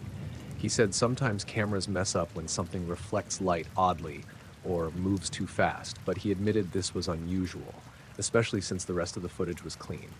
I went back to the spot the next day, Pippa and I walking the trail slowly. I tried to imagine what could have caused those corrupted frames. A deer crashing through the brush? A hunter in a jacket? Nothing felt right. The trees were still, no fresh broken branches or footprints near the camera. That afternoon, I stayed until dusk, sitting on a log near the creek, watching for anything out of place. The forest was quiet in a different way. No birds singing, no insects buzzing, just this heavy silence. Pippa was tense, ears twitching constantly. Every so often, I'd catch a glimpse of something moving just beyond the tree line, a shadow or a flicker. But when I looked directly, nothing was there. Later that night, I checked the footage again. This time, I noticed something else. In the frames before and after the corrupted ones, there was a faint shimmer in the air, like heat haze or a thin veil of mist, but it only appeared briefly around that figure. The next morning, I decided to set the camera back up, but closer to the edge of the clearing, hoping to get a better angle. I also left a small voice recorder running, just in case. Over the next few days, I checked the equipment regularly. Nothing else was corrupted, and the audio captured only normal forest sounds. Wind, birds, distant branches snapping. But one evening, while reviewing the footage on my laptop, I saw movement again near the same spot. This time, it wasn't blurred or corrupted, but oddly distant, like it was caught through frosted glass. A tall shape moving slowly among the trees, but no clear details. Pippa started growling softly when I rewound the clip. I tried to explain it away, a trick of the light, maybe fog or dust on the lens. But the more I looked, the less it made sense. A few nights later, I stayed in my cabin at the edge of the forest. It was rainy and cold outside. Pippa was curled up by the fire. I was scrolling through the footage again when I noticed something that hadn't struck me before. Timestamps around the corrupted frames were off by a few seconds, like the camera's clock had glitched right when the figure appeared. The next day, I checked the camera itself. It worked fine, except for the SD card, which I swapped out. After that, the strange appearances stopped. The forest seemed normal again, with regular wildlife and no weird shimmer or shadows. Still, sometimes when I walk that trail alone, Pippa stops and stares off into the trees. She doesn't bark or growl, just watches, tense. I can't shake the feeling that whatever was there, it was aware of me, watching. Maybe it's still there. I don't know what I saw, or what showed up on those corrupted frames. I just know the forest felt different for a while, like something was there, hiding in plain sight.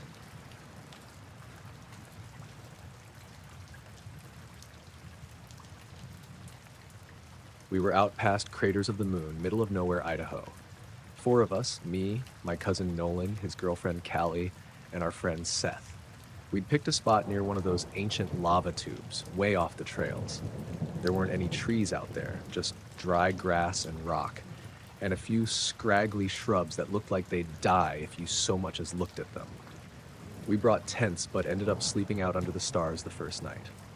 It was early September, so the days were hot, but the nights dipped pretty low. That first night was uneventful. We built a fire, drank a little, and just laid back watching the stars.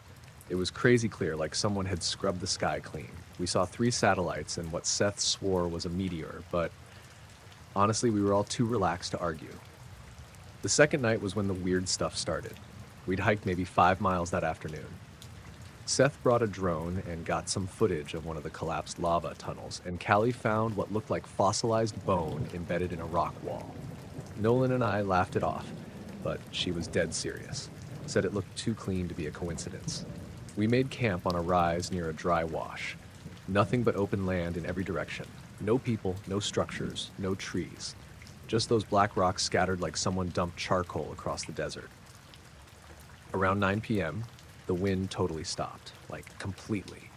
1 second it was tugging at the edge of the tent, and the next it was just still. Not a single breeze. Even the sounds, bugs, birds, whatever, cut out all at once. We all noticed it. I remember Seth saying something like, "You guys hear that?" Which was funny because it was the lack of sound that caught our attention. Then we heard the chimes. It was faint, like hearing someone's ringtone from across a field, but higher pitched, tinkly, fragile almost, like real wind chimes except sharper, more metallic. Not a melody, just random little notes drifting in the air like they were floating on a breeze that wasn't there. Callie asked if we'd brought any gear that could make noise. Nolan said no. I checked my phone. Nothing was open, no apps running, no service anyway. The chimes kept going. Not constant, like a few seconds of sound, then silence, then a few more. And it didn't seem like it was coming from a specific direction. It felt like it was all around us, but far away at the same time. We thought maybe someone else was out there, maybe hikers messing around, but we hadn't seen another car or person since the highway. We turned on our flashlights, 4 of them, and started scanning the horizon, and that's when the second thing happened. All our flashlights flickered at the same time. I don't mean like a loose connection. I mean all 4 beams, mine, Seth's, Nolan's, Callie's, blinked twice, quick and in perfect sync, like someone hit a light switch. We all stopped and looked at each other. No one said anything at first, just looked. Then Callie laughed kind of nervously and said, "Did we just get haunted?" I shook my flashlight like that'd fix something. It was one of those rechargeable ones with the rubber grip. Brand new. Still had a full charge. Seth looked at his too. Same thing. Full battery. But they'd flickered again just once in sync. The chimes had stopped. There was still no wind, no sound. The fire had burned down to coals, but we were all standing now, kind of clustered together. Nolan started scanning the sky with his light, like he expected to see a drone or something. But there was nothing, just stars. We thought maybe there was some kind of frequency interference. Seth said something about solar flares and EM pulses, but it didn't make sense that everything would flicker exactly the same. The odds of 4 different lights glitching in perfect sync? Pretty much 0. We stood there like that for a while, not talking much, just looking out at the dark, waiting for something else to happen. Eventually, things felt normal again. Like something invisible had passed by and kept going. We didn't hear the chimes anymore, and the flashlight stopped flickering. The wind even picked up a little, just enough to rustle the grass. We stayed up another hour, keeping the fire going. No one said it, but we were all waiting, watching. Seth tried scanning with the drone's camera for heat signatures, but it didn't show anything. Around midnight, we finally turned in. The next morning, Seth noticed something weird about his watch. It was one of those Casio digitals with the altimeter and compass. It had reset itself to factory time, like 12 a.m. January 1st. Everything wiped. He swore it was working fine the night before. I checked mine. Analog. Still ticking like normal. Callie had a phone battery bank she kept in her tent, zipped in the side pouch. It was drained. Completely dead. That thing holds enough to charge a phone 3 times, and she hadn't even used it. Nolan made a joke about gremlins. Nobody laughed. Later that day, we found this ring of rocks down in the wash. It looked natural at first, like maybe water had settled them that way, but it was too clean, too deliberate. Perfect circle, about 10 feet wide. Each stone was spaced evenly, and there was nothing in the middle, just cracked, dry dirt. I remember standing there thinking I didn't want to step inside it. None of us did. We packed up early and hiked out that afternoon. No one talked much on the way back. We all agreed it wasn't worth mentioning to anyone else. Not because we were scared, but because we didn't even know what to mention. Hey, our flashlights blinked in unison and we heard some spooky chimes. Who'd care? But it stayed with me. Not in a dramatic, life-changing way. Just a quiet sort of unease that creeps up sometimes when I'm walking the dog at night or driving a dark road. That memory of the sky being too quiet and 4 beams of light blinking together like they were part of something, like something was watching, just outside the firelight.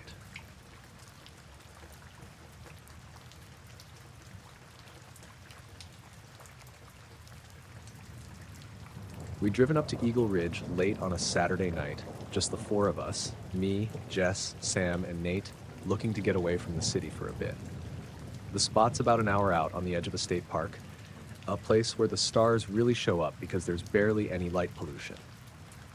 We'd been talking about it for weeks, something simple, a fire, some beers, and staring up at the sky. The night was clear, not too cold for October, with that dry, crisp air you only get in New England. We set up just off the main parking area by some big pines that shaded us from the wind. Nate had this old camping blanket and Jess brought a thermos of coffee she made earlier. Sam tossed a few logs into the fire pit and the flames cracked and popped as the sun went down. I'd never been much into star maps or constellations, but I liked the quiet of being out there, away from everything. We all laid back, faces turned skyward. The Milky Way stretched across above us like a giant spilled bucket of diamonds. We'd been talking casually about whatever, work, dumb mistakes, what movies we hated. Then Jess pointed up. "Look at that," she said, near Orion, by the belt. I followed her finger. There was this cluster of lights, 5, maybe 6, I think, but they weren't blinking like airplanes or satellites. They held steady, and they formed a perfect triangle. Not just any triangle, like it was drawn with a ruler. Sharp, clean edges, and it was spinning, slow and steady, almost hypnotic. Sam squinted. "That's weird. I don't think I've seen anything move like that before." We all stopped talking. The fire crackled, but everything else got quieter, like the world around us was holding its breath. The triangle rotated once, twice, then the shape started to shift. The points, those steady lights, suddenly pulled apart and moved away from each other, breaking the perfect shape. The cluster exploded into individual dots of light, and then each light shot off in different directions. Fast, like nothing I'd ever seen. They weren't planes, not satellites. Those lights moved too quickly, changing course in ways that defied physics. One darted straight up, then did a sharp zigzag. Another dropped down low, disappearing behind the trees in seconds. The rest scattered like fireflies, then all were gone. The whole thing lasted maybe 30 seconds. For a minute, nobody said a word. We just stared at the empty sky, trying to process it. "I'm telling you, that was not normal," Nate finally said, voice low. Jess nodded, her face pale in the firelight. "I'm not joking when I say I felt like something was watching us, like the lights were. Aware." Sam lit another log, trying to shake the tension, but I could tell we were all on edge. We kept looking around the tree line and the dark woods, half expecting to see something moving, but nothing was there. Then the strangest thing happened. Our phones, every single one, lost signal. No service bars, no calls, no texts. We joked it was the usual in the middle of nowhere, but I checked the GPS app and the little arrow showing our location was frozen in place, like the phone itself had lost its sense of direction. I rebooted mine twice, but nothing changed. Jess frowned. I swear it's like this spot is off the grid or something. I glanced over at the trees. The shadows looked deeper than before, almost solid. The usual sounds, the wind through branches, distant animals were gone, or maybe just muffled. The fire was burning low now, but I swear I could hear this faint hum, almost like a distant engine, except it wasn't mechanical. More like a vibration under your skin. We decided to pack up early, nerves getting to us. Nate grabbed the flashlight, and we stuck close, hiking back down the trail toward the parking lot. The woods felt different. Too quiet, the path too dark despite the moon. Halfway down, I stopped. Something felt off. I looked back the way we came, toward the clearing where we'd been sitting, and for a second I thought I saw a faint glow, like a pale light hovering just above the trees. I blinked, and it was gone. "Did you guys see that?" I asked. "See what?" Sam said, but he was already looking around too. "Nothing," I told him, but I wasn't sure. The hairs on my neck stood up. When we reached the parking lot, the cars looked normal, nothing out of place. I unlocked my car and sat down behind the wheel, trying to calm my racing heart. Then Jess's phone buzzed. She pulled it out, one new text message from an unknown number. No words, just 3 white dots. The typing indicator, like someone was writing a message but never sent anything. No reply came. We all sat there, staring at the phones, feeling like something had just brushed past us and left a mark we couldn't explain. The drive back into town was quiet. We didn't say much. The night felt heavy, like something was lingering just out of sight. At home later, I kept checking my phone. The signal slowly came back, but the message was gone. No trace. I've told a few people, but nobody seems to believe me. Maybe it was just a trick of the light, or a cluster of drones, or some weird atmospheric thing. I don't know. But sometimes, when I'm outside late and the sky is clear, I find myself looking for that triangle again. And I wonder what those lights really were, and what it meant that they were watching us.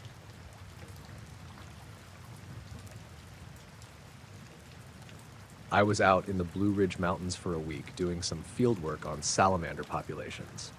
The place I was camped, Deep Creek Valley, isn't exactly tourist central. It's pretty remote, with thick forests and a few winding dirt roads. I had my gear set up by a small stream, lots of moisture, perfect for the species I was studying. It was early October, so the days were still warm, but the nights were already getting cold. I liked being out there alone. It was quiet in a way that feels like something's missing, if that makes sense. No cars, no planes, just the occasional bird or rustle from small animals. At night, I'd usually sit by the fire, writing notes or reading. On the 3rd day, I started noticing this strange, low hum. It was subtle at first, almost like the distant drone of a machine, but nothing mechanical was nearby. At first, I thought maybe it was a generator from some far-off campsite, but this place doesn't get much traffic. I asked the ranger when I stopped in for supplies, and he just shrugged, said it was probably wind or an animal. The sound didn't feel right, though. It wasn't the usual nature noise. It was steady, continuous, and weirdly deep. Almost felt like it vibrated through the ground. At times, I'd catch myself stopping what I was doing just to listen. It was barely noticeable unless I was really still. I started trying to record it with my equipment, field microphones, and a portable recorder I'd brought for ambient sounds. Every time I got it going, the instruments acted up. The levels would spike or cut out, the recordings came back full of static, or the devices would just freeze completely. It was like the hum interfered with the gear somehow. One evening, after setting up the mics around my camp, I sat with my laptop and headphones hoping to catch the hum properly. For about 10 minutes, I heard it faintly, this constant low drone beneath everything else. Then just as I hit record, it stopped, completely, like someone had turned it off. I sat there for a few minutes, headphones on, but all I could hear was the normal night sounds, the crickets, the occasional splash from the creek. I looked around, half expecting to see something out of place, but nothing. The next day, I decided to check my instruments thoroughly, no faults or issues that could explain the weird behavior. Everything worked fine in the morning. That night, the hum came back. Louder this time, but still low and steady. I remember sitting outside, wrapped in a jacket, watching the stars through the treetops. The hum seemed to fill the whole valley. But whenever I tried to get close, like walking toward the source, it got quieter, then disappeared entirely if I stopped moving.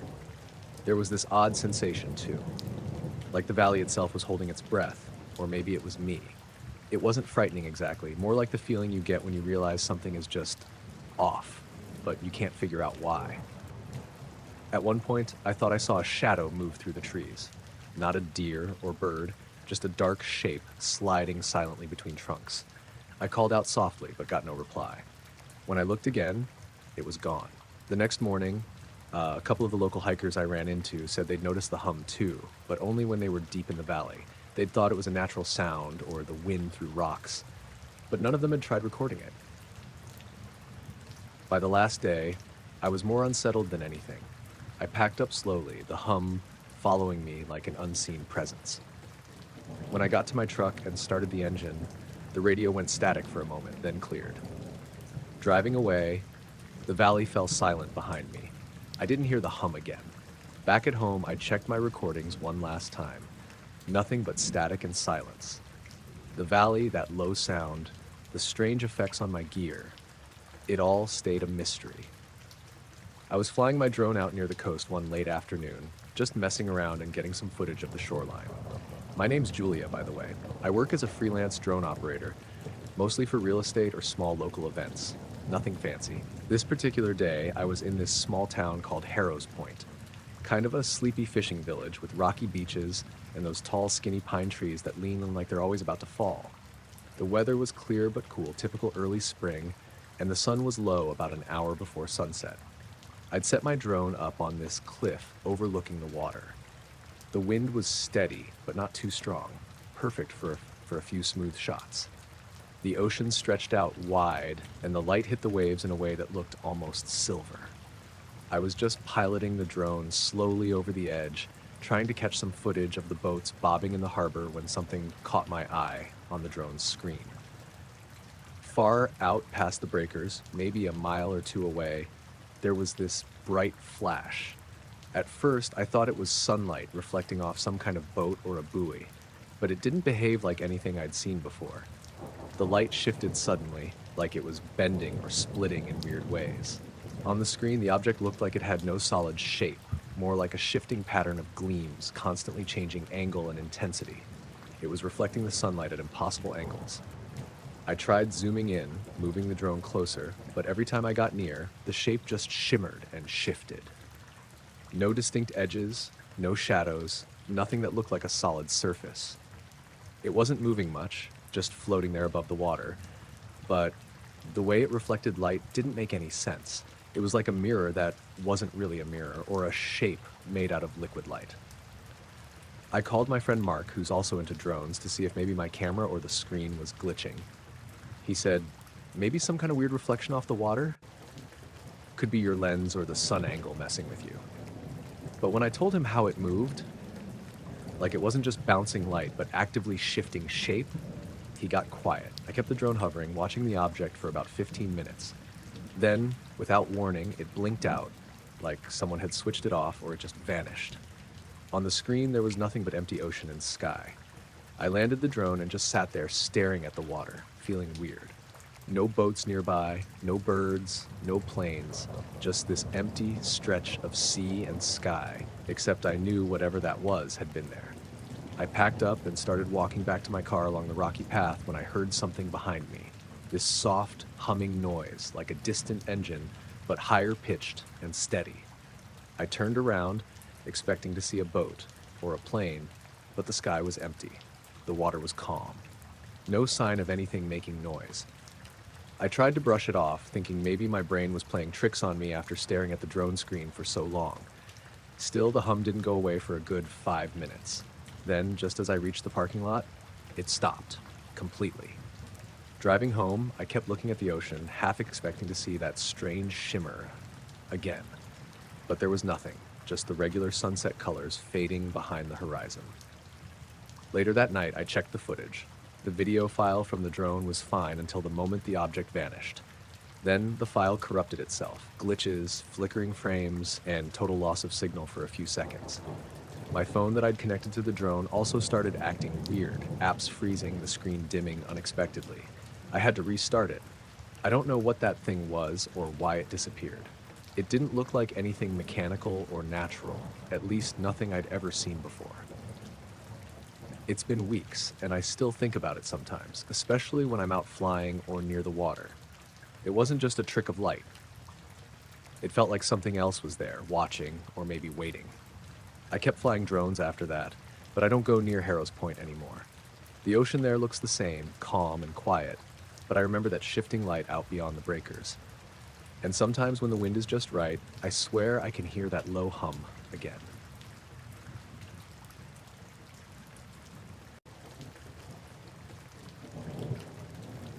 I'd been camping alone near Twin Pines Lake, out in northern Minnesota, just a couple miles off a logging road. It was late August, and the nights were already getting that crisp edge to them, even if the days still held the sun's heat. I picked the spot because it was quiet, away from the trails and the few cabins scattered around. Just the lake, the trees, and me. I set up my tent in a little clearing just a few feet from the water. There was this patch of soft dirt surrounded by pine needles and moss, perfect for staking the tent. My dog, Willow, a scruffy border collie mix with a white patch over one eye, was curled up at the tent's entrance, half asleep. We'd spent the afternoon hiking and fishing, and I was wiped out. I remember turning off my headlamp around 11 p.m. The lake was dead silent, except for the occasional splash of a fish or a frog croaking in the distance. Willow shifted a couple times, but stayed quiet. I was just about to drift off when I noticed something odd. There was this faint, rhythmic thumping sound coming from the woods across the lake. It wasn't loud, but it was definitely there, sort of like a slow, heavy heartbeat. It stopped after maybe a minute, and then the woods went quiet again. I figured it was probably a moose or some other animal moving around, so I didn't think much of it.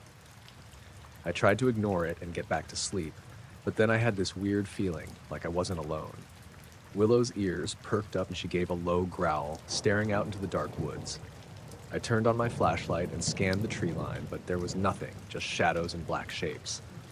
I settled back down, but the unease stuck with me. Eventually, I drifted off. When I woke up, it was just before dawn, around 5:30 a.m. The air was chilly, and the sky was this soft gray blue, heavy with fog rolling over the lake.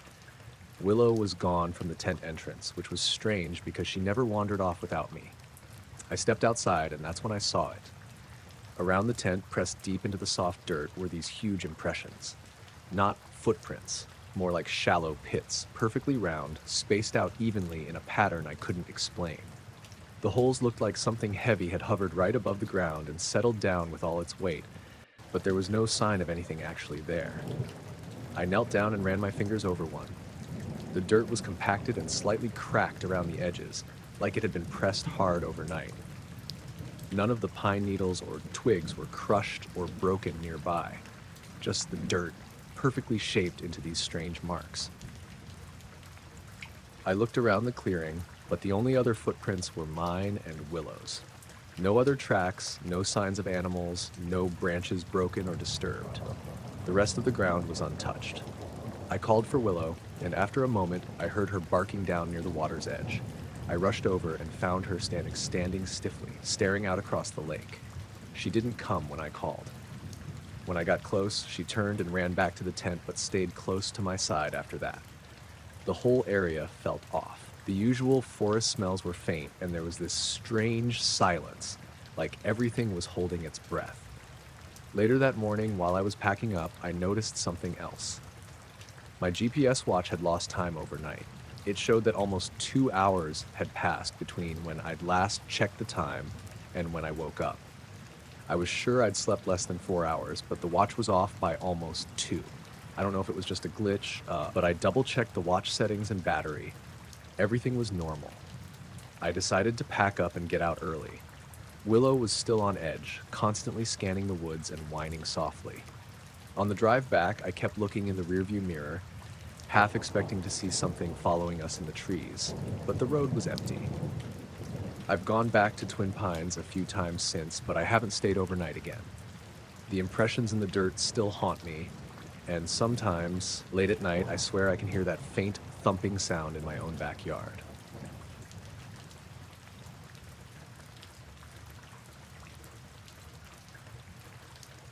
I was driving east on Route 190, cutting through the Mojave, sometime past 11 p.m. It was mid-August, and even at night, the air felt dry and warm through the crack in the driver's window. I'd left Ridgecrest earlier that night, heading toward Pahrump, where my cousin Kyle lived. I was just planning to crash at his place for a day or two before heading into Vegas. That stretch of road is dead empty. No lights, no towns, barely even any signs. You just pass through scattered Joshua trees and hills that fade into black. I was maybe an hour past Trona, not a single car in either direction for miles. I hadn't seen headlights in maybe 30 minutes. The radio had gone static ages ago. It was sometime around 11:40 when I saw the first flash. Off to the right, far out, almost at the horizon, a bright white light lit up the low hills for a second and then vanished. No sound. Just this sudden, solid flash that lit the desert like lightning, but without the flicker. It looked artificial, not like lightning or heat lightning, more like the flash from a giant camera, if that makes sense. Too steady, too precise. At the exact same moment it flashed, my headlights dimmed, only for a beep, like someone lowered a dimmer switch, and then came right back to normal. I actually said, "What the hell?" out loud and sat up straighter. The battery light didn't come on, and the engine didn't stutter. I watched the dash. Everything looked fine. Maybe just a voltage dip or something, I thought. Old car. I drive a 2011 Civic, so it's not exactly brand new. About 3 minutes later, another flash. Same spot, same silent brightness lighting up the desert scrub. My headlights dimmed again, in perfect sync. Not a second before or after, exactly when that light popped. Like they were tied together. That's when I started getting nervous. I flicked the headlights off and on again. No change. I slowed down a little. I was doing about 70, dropped it to 55. I glanced at my phone, but I had no service. The little SOS only popped up where the bars should have been. I kept watching the right side of the road where the light had come from. There was nothing but dark hills and low desert brush, no towers, no buildings, nothing out there. Then it happened a third time. Same white flash. Maybe a little closer? I couldn't tell.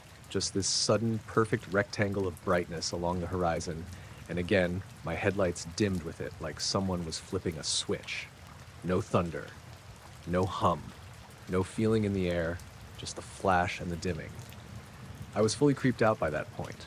My arms were tight on the wheel, knuckles stiff. I looked in the rearview mirror and didn't see anything behind me. But I slowed more, dropped to maybe 40, which felt way too slow for that road, but I couldn't keep going like nothing was happening. About a mile later, I pulled off the road.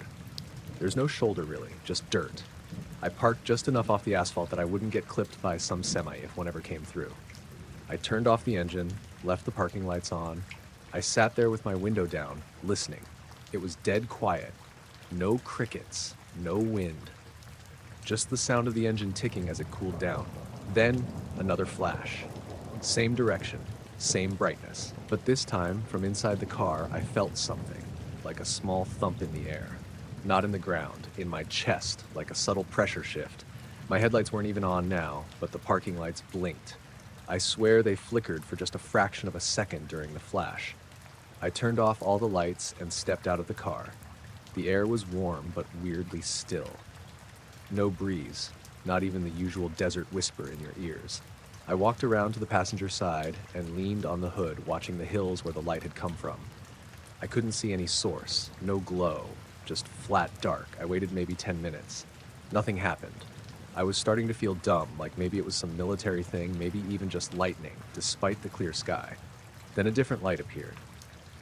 Not a flash, this was more like a soft pulse. Higher up this time, in the sky. It blinked on for about a second, a soft, white glow like a dying LED, then off. It came back about 10 seconds later in a different part of the sky. Still silent, still weirdly round, not like a strobe or aircraft beacon. I kept watching. Another pulse, higher now. It blinked, moved a bit, blinked again, like it was jumping locations.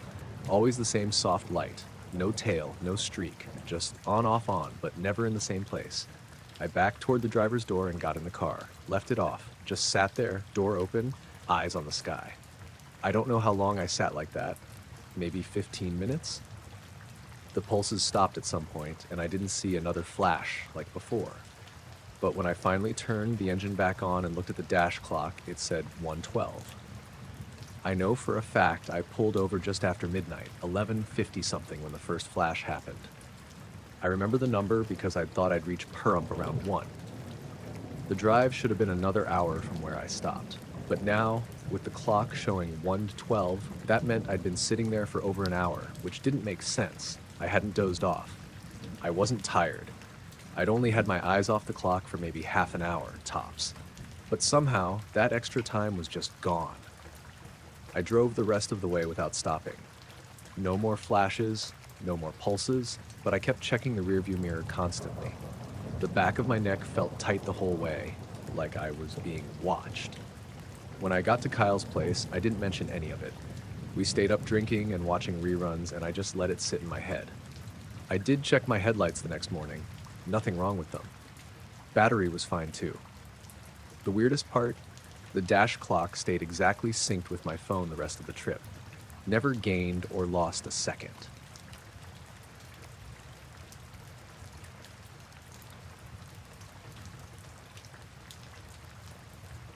I was 16 when it happened.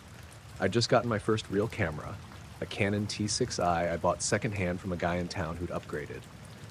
I'd been messing around with long exposure astrophotography for a few weeks, mostly shooting out in the field behind our house in Central Oregon.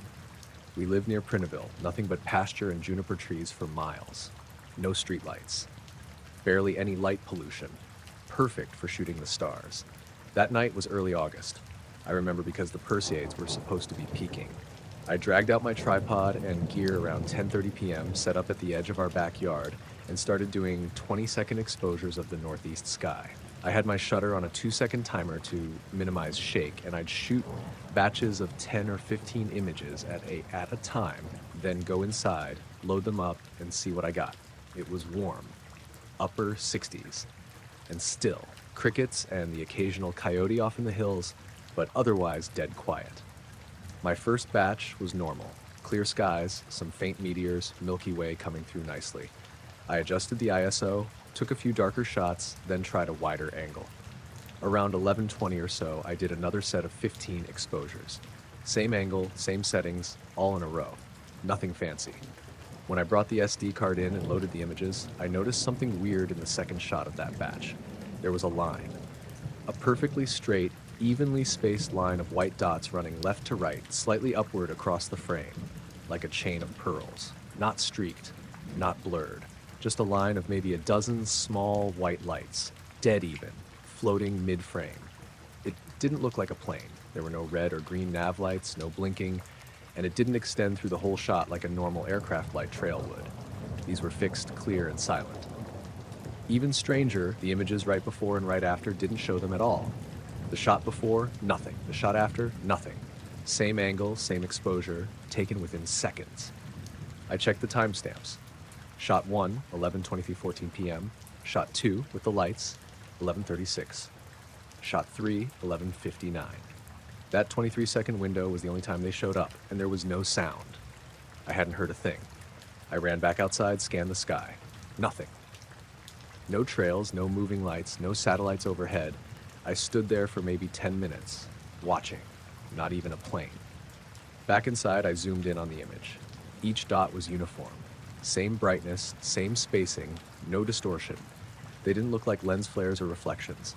They were too consistent. If it had been a satellite train like Starlink or something, I should have seen at least some movement across multiple frames. But it was just that one shot. I tried recreating it. I went out the next night, same time, same angle, same everything. Got nothing. Did that for 3 nights. Still nothing. A couple days later, I showed the photo to my science teacher, Mr. Dent. He was into astronomy and had helped me get the right settings early on. He looked at the photo for a while and said it was probably satellites. But when I told him about the timing, how they only appeared in that one exposure, he didn't have much to say. Just gave it back and told me to keep shooting. I uploaded it to a private Flickr folder, never shared it publicly. Something about it made me uneasy. And then, 2 nights after I took that photo, I woke up around 2 a.m. to a noise outside my window. It wasn't loud, just a soft humming, like power lines in the summer when it's really hot. that low, buzzing drone that you feel more than hear. I pulled back the curtain and looked out. There was nothing in the yard, no lights, but the sound was still there, steady, unchanging. I stepped outside in my socks and stood by the tripod, which I'd left out. The hum got a little louder the farther from the house I went. It didn't seem to be coming from above.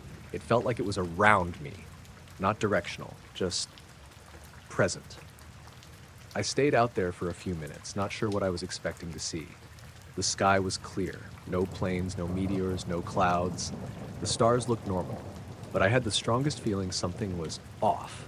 Then the humming stopped, just gone, like it had never been there. Not faded, stopped. I went back in, locked the door, and sat in the dark for a while. My chest felt tight, like I'd just come down off an adrenaline spike, even though nothing had really happened. The next morning, I checked the camera. I'd left it running that night just in case. It had snapped a couple hundred exposures on the intervalometer. Most were normal, but right around 2:03 a.m., there was a photo where the entire frame was white. Overexposed, blown out, but the EXIF data said 20 seconds, just like the others. The photo before it was fine. The photo after it was black, like the shutter never opened. Then it went back to normal. I checked the lens, nothing wrong. Battery was fine. I reset everything and kept shooting that night. All normal again. I've taken probably 1,000 exposures since then. I've never seen that line of lights again. But I still have the image. I don't show it to people anymore. I don't know why.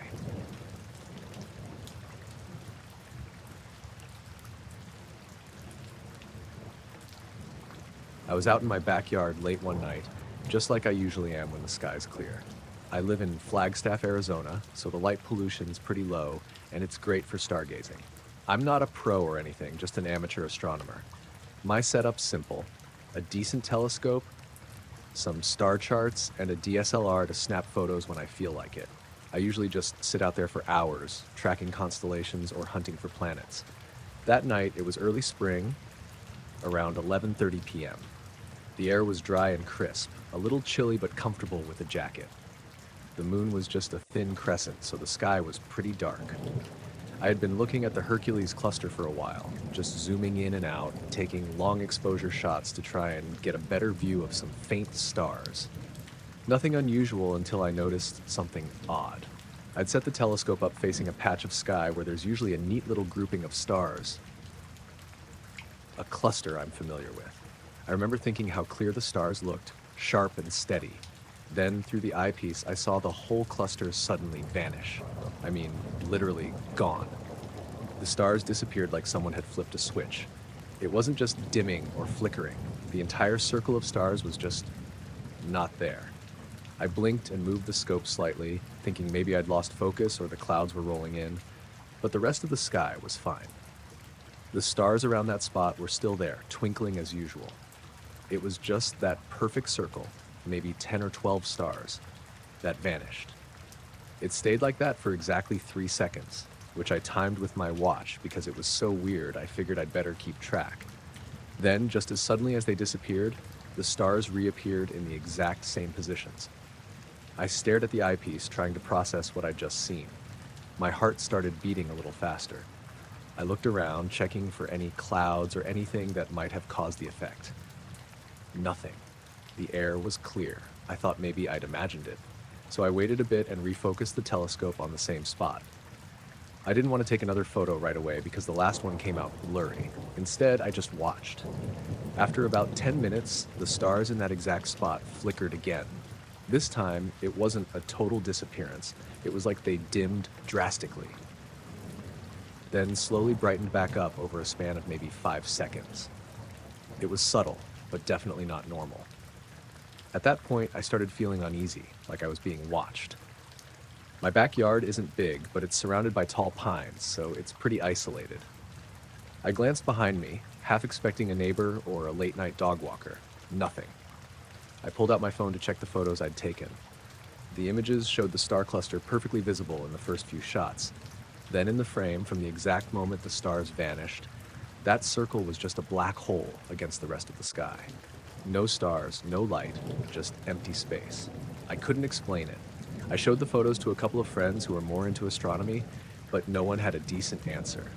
They suggested everything from camera glitches to weird atmospheric interference, but none of it really fit. A perfect sudden disappearance of a specific star cluster for 3 seconds? That's not normal. The next morning, I checked some online sky trackers and astronomical reports. No meteor showers, no solar flares, nothing unusual noted that would cause a cluster of stars to just blink out like that. That night, I went back out to watch again, hoping it was a one-off thing. But as I looked through the telescope, the same spot in the sky started to shimmer faintly, like heat haze on pavement, but in the cold night air. The stars twinkled erratically, almost like they were flickering in and out of existence. I felt like the sky itself was unstable there. I packed up early after that. The feeling I got watching that patch made me want to get inside. I kept the photos on my phone for a while, but after a couple of days, I deleted them. I couldn't shake the feeling that something about those images was off. Like, looking at them too long might pull me into the same weirdness I saw through the scope. Since then, I've been cautious about looking in that part of the sky.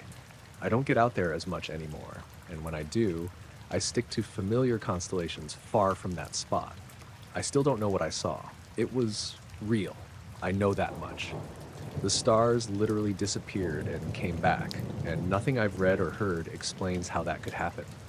I guess I'll keep looking up, but maybe not quite as close this time.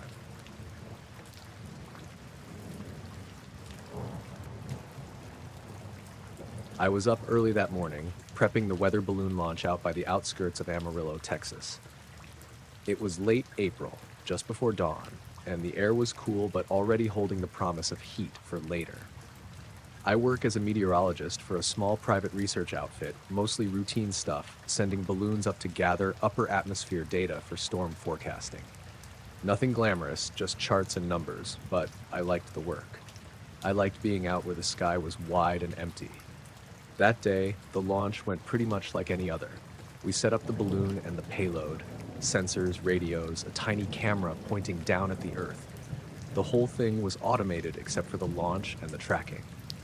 I was standing next to the basket, watching it rise, the balloon getting smaller and smaller, drifting east with the morning wind. I had the radio scanner on, listening to air traffic chatter from nearby commercial flights. The balloon usually went up for an hour or two before bursting and falling back with a small parachute. After it was airborne and climbing steadily, I decided to pull out my binoculars and watch the horizon. The sunrise was coming fast now, painting everything pale gold. I noticed a tiny bright dot way up high, almost too small to be anything, but it wasn't moving like a plane or a bird. It just stayed there, still like it was watching. I figured it was probably a weather satellite or maybe a drone from a research group. But something about it didn't sit right. The light was a sharp silver, not blinking or flashing, no navigation lights, just a smooth, constant shine reflecting the sun. I adjusted the binoculars to get a better look. The object looked small, maybe a few feet wide, but too far away to be sure. It was hovering, almost perfectly motionless. No sound, no contrails, no blinking lights, no wings or rotors. Just this smooth, metallic glint suspended against the pale blue sky. I tapped the radio and called over to the air traffic controller frequency. Hey, this is Amarillo Weather Balloon Launch. We're seeing a small object about 20,000 feet up, slightly north of our location. Do you have any traffic or reports on that? Static filled the channel. Then a calm male voice came through. No known traffic in your area at that altitude. Nothing on radar matching your description. Are you sure? I told him what I was seeing and gave rough coordinates, but the response was basically, nothing on radar, no other flights nearby. I scanned around the spot again. The balloon was climbing higher now, almost 23,000 feet, heading into commercial airspace, but the object was still there, just beyond the balloon's altitude, maybe another 5,000 feet higher. I was tracking the balloon's telemetry on my laptop, watching the data scroll by. Then I noticed something odd. The balloon's GPS altitude was fluctuating a little more than usual. Nothing extreme, but it was dipping and rising in a way that seemed off for a stable ascent. I checked the camera feed from the balloon. Although it was pointing downward, it caught a little slice of sky above the horizon. At first, the metallic object wasn't in frame, but as the balloon drifted, it slowly edged into view. It was faint, but definitely there.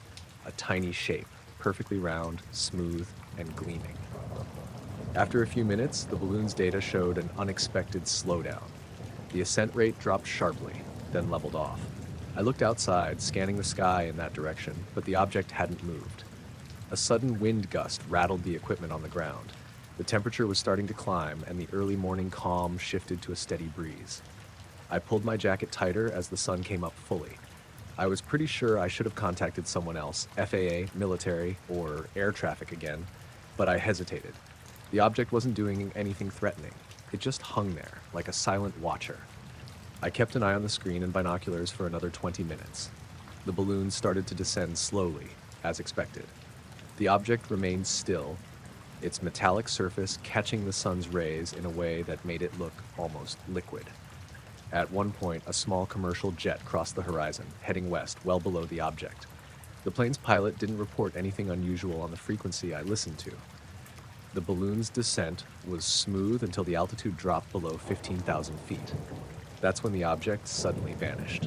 1 second it was there, the next, gone.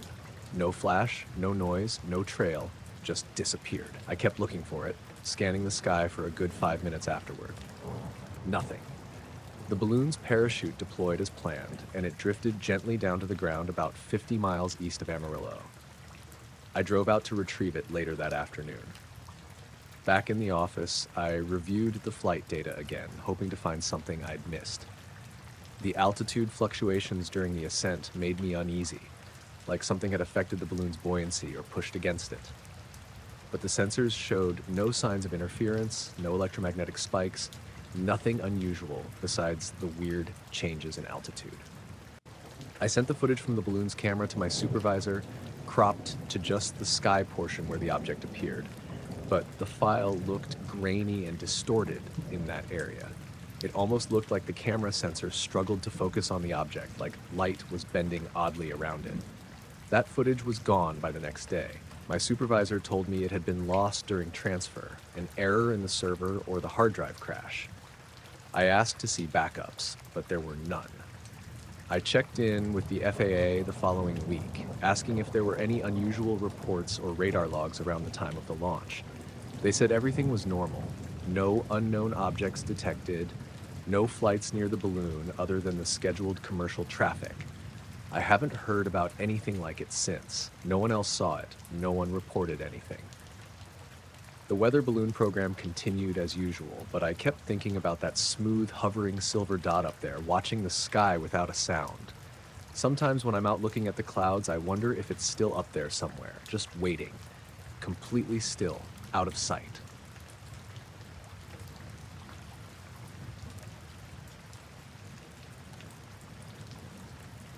It started sometime in March. I wasn't sleeping well to begin with. Stress, work, whatever. I'd go to bed around 10, then just lie there for hours. And when I did fall asleep, it was always the same dream. I was floating, not flying, not falling, just suspended like my body wasn't mine. I couldn't move, couldn't turn my head or wiggle my fingers. I was face up, weightless, like I was underwater, but there was no pressure, no sound, just this sterile, bright space that seemed to stretch out in every direction. The ceiling, if you could call it that, looked like glowing panels, almost like a hospital, but too clean, too symmetrical. Every time I felt like I was being looked at. I couldn't see anyone, but I knew there were things near me.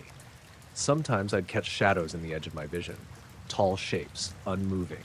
They never touched me, but I always woke up with this electric tension in my jaw, like I'd been clenching all night. I live in a duplex outside of Boise. Suburban edge of town, quiet street. I'm on the left side and my neighbor Glenn lives on the right. We mostly just say hi when bringing the garbage out. I only mention him because of what happened later. The dreams went on every night for almost 2 weeks. I didn't tell anyone, not because I was scared, just because it sounded ridiculous. I figured maybe it was sleep paralysis or some new kind of insomnia. But I started noticing other things. Lights flickering, always in the hallway. The bulb in the ceiling fixture would dim for a second, just barely, like a power dip, but it never happened during the day. Only at night. Only after the dream. and there were these little scratches near the baseboards in my bedroom. Not like animal scratches, I don't have pets, but faint, evenly spaced marks running parallel along the wall, maybe 6 inches from the floor. I tried cleaning them off with a Mr. Clean pad, but they didn't go away. Then there was the noise. I'd wake up sometime between 2 and 3 a.m., lying on my side, and hear this low hum. Not outside, not from the heater or fridge. It was like it was in the air. You could almost feel it more than hear it. Not loud, but constant, like a tuning fork pressed to bone. It made my teeth feel weird. One night I woke up and realized I was lying perfectly flat, arms at my sides, palms down. That's not how I sleep. I always curl up or flip to my stomach. But this time I was just laid out like a plank, eyes wide open, the ceiling light bulb flickering slightly. That hum was louder than usual, almost vibrating the pillow. I sat up fast, heart pounding. The noise stopped, the light stabilized. I didn't go back to sleep. A couple mornings later, I was outside watering the small planter by the driveway, and Glenn came out to grab his paper. He looked like hell, pale, sweaty, dark rings under his eyes. "Rough night?" I asked. He paused, then kind of laughed, but not in a funny way. "You ever have, like, really vivid dreams?" he said. That made my stomach twist. I asked what he meant. "Floating," he said, "every night for the past couple weeks.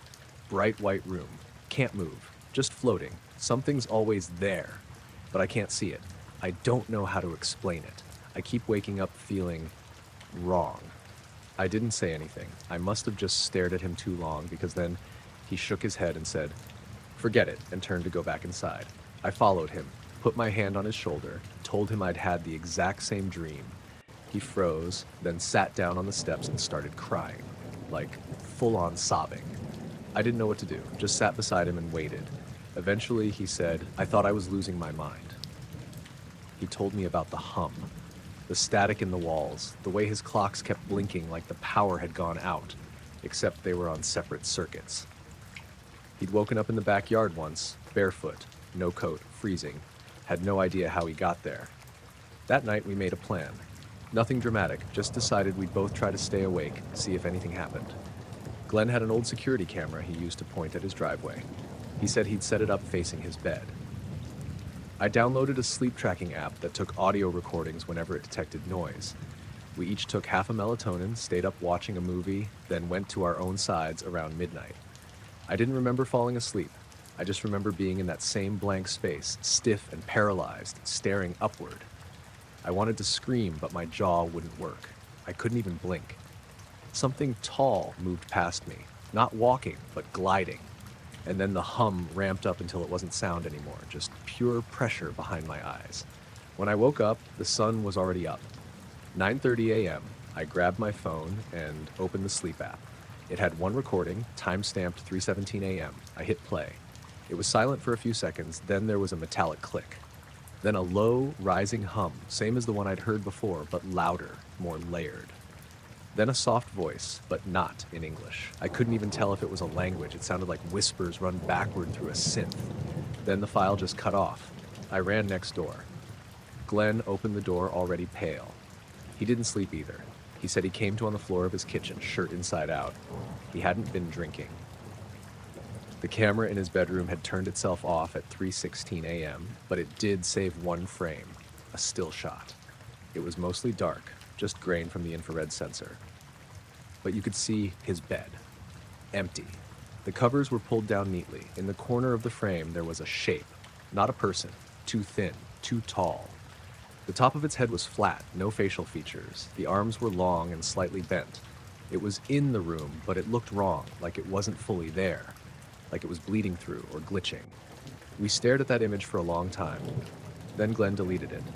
We didn't talk much after that. We still wave, still say hi, but we don't bring it up. I haven't had the dream since the last time. Neither has he. But the hum comes back sometimes. Always for just a second, like just as I'm drifting off, like a reminder.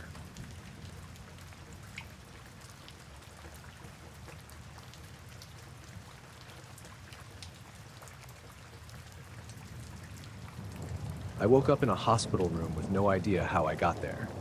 The fluorescent lights overhead buzzed quietly, and the smell of antiseptic filled the air. My head throbbed, and everything felt sluggish, like I'd been underwater for days. Nurses were moving in and out, but no one said much, just the usual check-ins and questions. When I tried to speak, my throat was dry and my voice came out hoarse. I looked at the clock on the wall. It was 9:17 a.m. I tried to piece together what happened, but nothing came. The last thing I remembered was waking up on my couch Saturday morning, watching the news. After that, a total blank. A doctor came in, kind enough, but clearly as confused as I was. She said I'd been found wandering on a nearby hiking trail 3 days ago, disoriented and dehydrated. They admitted me for observation. When I asked if anyone had reported me missing, she said no. I pressed her about what happened during those 3 days, but she just shook her head. No clue. Then I noticed something on my left forearm. A cluster of tiny scars, perfectly round, about the size of pinpricks, arranged in a tight circle. I didn't remember getting them. They weren't bleeding and there was no swelling, but they looked fresh enough, not more than a week old. I showed the nurse and she examined them carefully. "That's strange," she said quietly. "No idea what could cause marks like this. No burns, no insect bites, no signs of an allergic reaction. We're going to run some tests." I tried to think back to the weekend, to when I might have gotten them. But my mind was like a wall, blank and silent. Later, a friend came by, Mark, a buddy from work. I told him what happened, showed him the scars. He looked concerned but didn't say much except to ask if I was feeling okay. I spent the next 2 days in the hospital running tests. Blood work came back normal, no signs of infection or toxins. The scars didn't match anything the doctors had seen before. I kept asking about cameras or witnesses on the trail, but no one had seen me. No cameras caught me either. It was like I disappeared off the map for those 3 days. On the 3rd day, I was discharged. I went home, but I couldn't shake this feeling that something was off. The scars itched occasionally, a dull, prickling sensation underneath, like something was just beneath the surface. That night, I had trouble sleeping. I kept waking up, sweating even though my room was cold. When I finally did drift off, I had strange dreams, a soft humming noise, lights moving across the sky, shapes that didn't quite make sense. Over the next week, I kept examining those scars. They didn't heal the way normal wounds did. Instead, they almost looked like they were embedded deeper into the skin, like a stamp that couldn't be washed off. One evening, I was looking at them under the bathroom light when the itching got worse, sharper. I felt a weird buzzing, almost like electricity, around my arm. I caught a faint glow coming from the marks, just for a second, and I swear I saw tiny lines of light pulsing beneath my skin. I rubbed my arm, thinking maybe I was imagining things, but the sensation stayed. I kept feeling like I was being watched, even at home. A few days later, I went back to the trail where I was found. It was early morning, fog rolling through the trees, and everything was damp and quiet. I walked the path slowly, trying to find any clue, something I might have missed before. I found a small clearing, surrounded by old pine trees. The ground was strange there. Patches of dead grass and some rocks that looked like they'd been moved recently. In the center, the earth was oddly smooth, as if something had pressed down hard and left an imprint. I crouched down and saw faint marks in the dirt, long, thin, like claw scratches, but too even to be natural. I ran my fingers over them, feeling cold despite the morning chill. Suddenly, the hairs on my neck stood up. A low humming sound filled the air, soft but unmistakable. It felt like the air itself was vibrating. I stood up fast, looking around. No one else was there, just the trees swaying and the fog thickening. I turned to leave, but noticed something glinting near a tree root. I picked it up, a small metallic object, smooth and cold. It wasn't like any metal I'd handled before. It was light but heavy at the same time, with a strange warmth under my skin when I held it. I put it in my pocket and left the clearing quickly. The humming stopped as soon as I stepped back onto the trail. At home, I examined the object under a magnifying glass. It was perfectly round, no visible seams or markings, like it was crafted with precision beyond anything I'd seen. That night, the buzzing returned, stronger this time, and the scars on my arm pulsed with a faint blue glow. I couldn't sleep, kept watching my arm as the light seemed to shift just beneath the surface. The next morning, the scars looked a little different. The circle had expanded, and I could swear the marks were rearranging themselves, like they were alive, moving in patterns I couldn't understand. I called the hospital again, desperate for answers, but they told me to come in for another checkup. When I got there, the doctors took one look and were just as baffled. They ran more scans, but nothing showed up on the x-rays or ultrasounds. No foreign objects, no injuries below the skin. The scars didn't hurt, but they felt invasive, like a silent presence embedded in me. I asked if anyone else had ever had something like this. One nurse hesitated and mentioned an old case about unexplained skin markings on hikers, but couldn't say more. I left the hospital feeling more unsettled than ever. Back at home, the object I found started to hum softly when I was near it. It felt like it was responding to me, like it was connected to those scars. I tried to throw it away once, but found it back on my nightstand the next morning. No idea how it got there. In the weeks that followed, the buzzing and glowing became part of my daily life. I avoided mirrors because sometimes in the corner of my vision, I'd catch glimpses of shapes moving, not people, more like shadows shifting in impossible ways. I stopped telling people about it. Friends noticed I was distracted, maybe anxious. I wasn't sure how to explain what was happening. One night, I woke suddenly, feeling like I was falling. The room was spinning slowly, and that humming sound filled my ears, loud and insistent. I looked down at my arm, and the scars were shining brightly now, pulsing in rhythm with the buzzing. I felt a strange pressure behind my eyes, like a veil being pulled back. I closed my eyes, waiting. Then it stopped. The light faded, the buzzing ceased, and I was left in silence. After that night, the scars slowly faded over a few days, the glow disappearing entirely. The humming went silent. The object stopped responding. I kept the object, though, locked in a box. I don't know what it is or where it came from, and I still don't remember those missing 3 days. But sometimes when I'm alone and quiet, I swear I can hear that humming again, faint, distant, like a signal reaching out from somewhere beyond.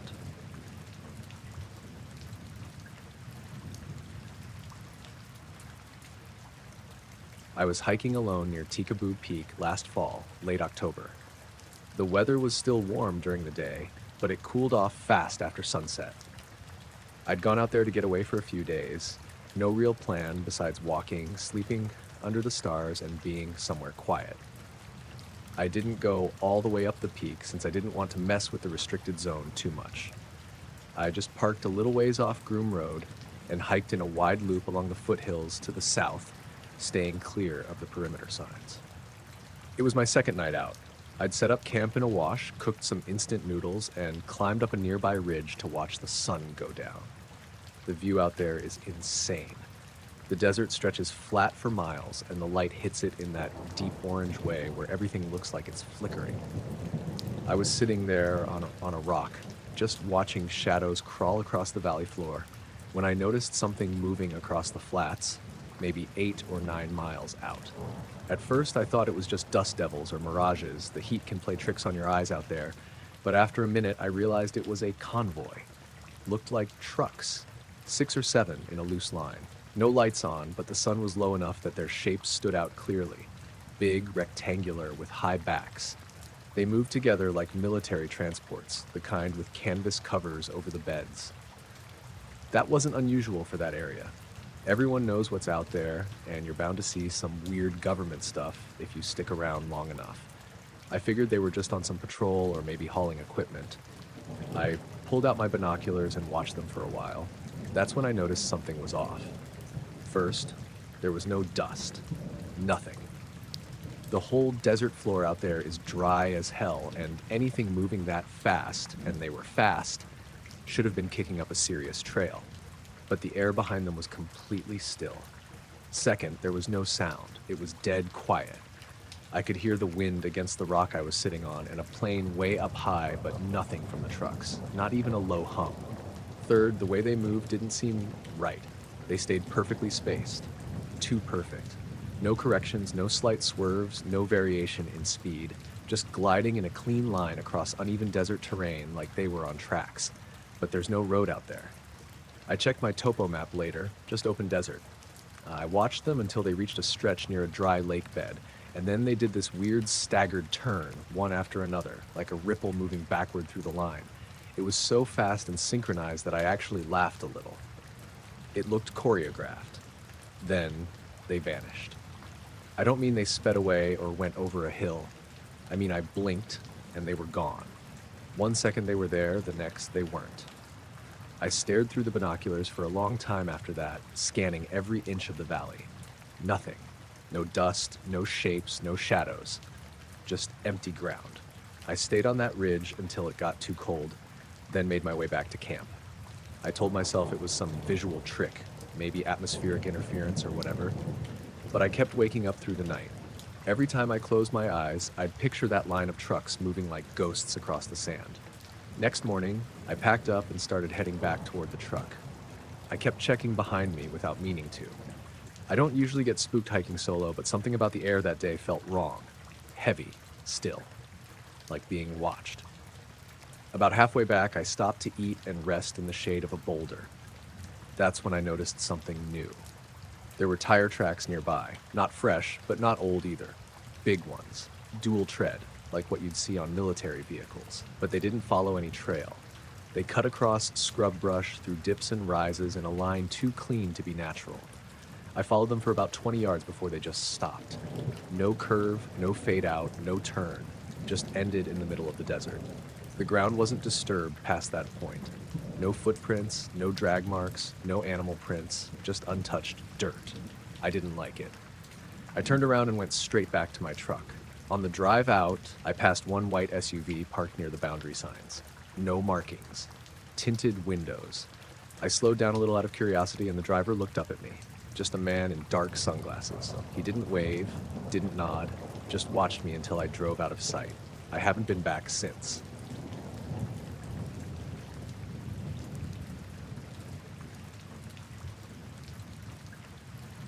The night it happened, we were all outside in the backyard, just the four of us. Me, my wife Lisa, and our two kids, Abby and Max. It was one of those late summer evenings in northern Michigan, where the air gets cool but not cold, and the sky is clear enough to see a billion stars if you just look up. We'd been sitting around a small fire pit, roasting marshmallows and talking about nothing in particular. Max was trying to convince Abby that his flashlight could cut through anything, just kid stuff. The whole yard was lit by the fire and some old string lights Lisa had hung up along the deck railing. That's when Abby pointed up, all of a sudden quiet, just staring toward the woods at the edge of our property. "Look," she said, whispering. I followed her gaze and saw 3 perfect circles of light drifting slowly across the yard. They were about the size of basketballs, maybe a little bigger, and they glowed with this soft, almost oily white light. Not like bulbs or flashlights, more like light without a source, like they were just hanging there in the air. They moved slowly, side by side, no sound, no flicker, just steady and smooth, like they were gliding on invisible rails maybe 2 or 3 feet above the grass. Lisa and I exchanged a glance, then she asked, "Do you see that?" Max was wide-eyed, frozen next to Abby. I tried to keep calm, but honestly, I didn't know what to say. I grabbed my phone, thinking to get a picture, but when I unlocked it and pointed it toward the lights, the screen just went black. No camera, no flashlight, nothing. Like the phone was dead, even though it wasn't. We watched those lights drift slowly toward the tree line and then disappear behind the pines, leaving no sound, no rustling branches, no movement at all. We all just stood there for a minute, not saying much. The fire crackled. Max finally broke the silence with, "What was that?" I didn't answer. Later that night, I kept checking the yard from the kitchen window, but nothing else showed up. The night went back to normal, the usual sounds of crickets, the occasional hoot of an owl. Next morning, Lisa was the first one to notice something strange. "Our neighbor, Mr. Garrison," she said. "He was talking with some guy, wearing a black jacket, black pants, like he was trying to disappear in the morning fog." I'd seen Mr. Garrison a couple of times before, an older guy who kept to himself mostly. Lisa said the man in black didn't stay long, just stood close and spoke quietly for maybe 5 minutes, then got into a dark sedan and drove away. I wanted to ask Mr. Garrison about it when I saw him later that day, but when I brought it up, he just blinked and said, "I didn't talk to anyone." That didn't sit right with me. I mentioned it to Lisa, and she told me she'd noticed something else too. Our mailbox had been opened, even though we always lock it. Inside was a black folder, one of those thin, slick plastic ones with no writing or label, I opened it, expecting to find papers or something, but it was empty. What caught me off guard was how warm it felt, like it'd been sitting in the sun all day, even though it was early morning and still cool outside. I put the folder on the kitchen table, but it didn't cool down for hours. That night, the kids were restless, and Lisa kept glancing out the windows like she expected to see those lights again. I didn't want to bring it up, but the tension was thick. The next few days were uneventful, but we all felt watched. The kind of feeling you get when you realize you're not alone but can't see who else is there. I started hearing noises at odd times. The faintest humming, sometimes right outside the window, but sometimes inside the walls. Not loud enough to be sure, but enough to make me stop and listen. One morning, the black folder was gone. No note, no sign it was taken, just gone. I asked the neighbors if they'd seen anything strange, but no one had. Mr. Garrison kept to himself, eyes darting away when I looked his way. We didn't see the lights again, but that feeling never really left. We went back to our routines, but every now and then, when I'm outside alone, I catch a glimpse of something just beyond the edge of the yard. A flash of white light, a shifting shape between the trees. And every time I wonder if someone's still watching.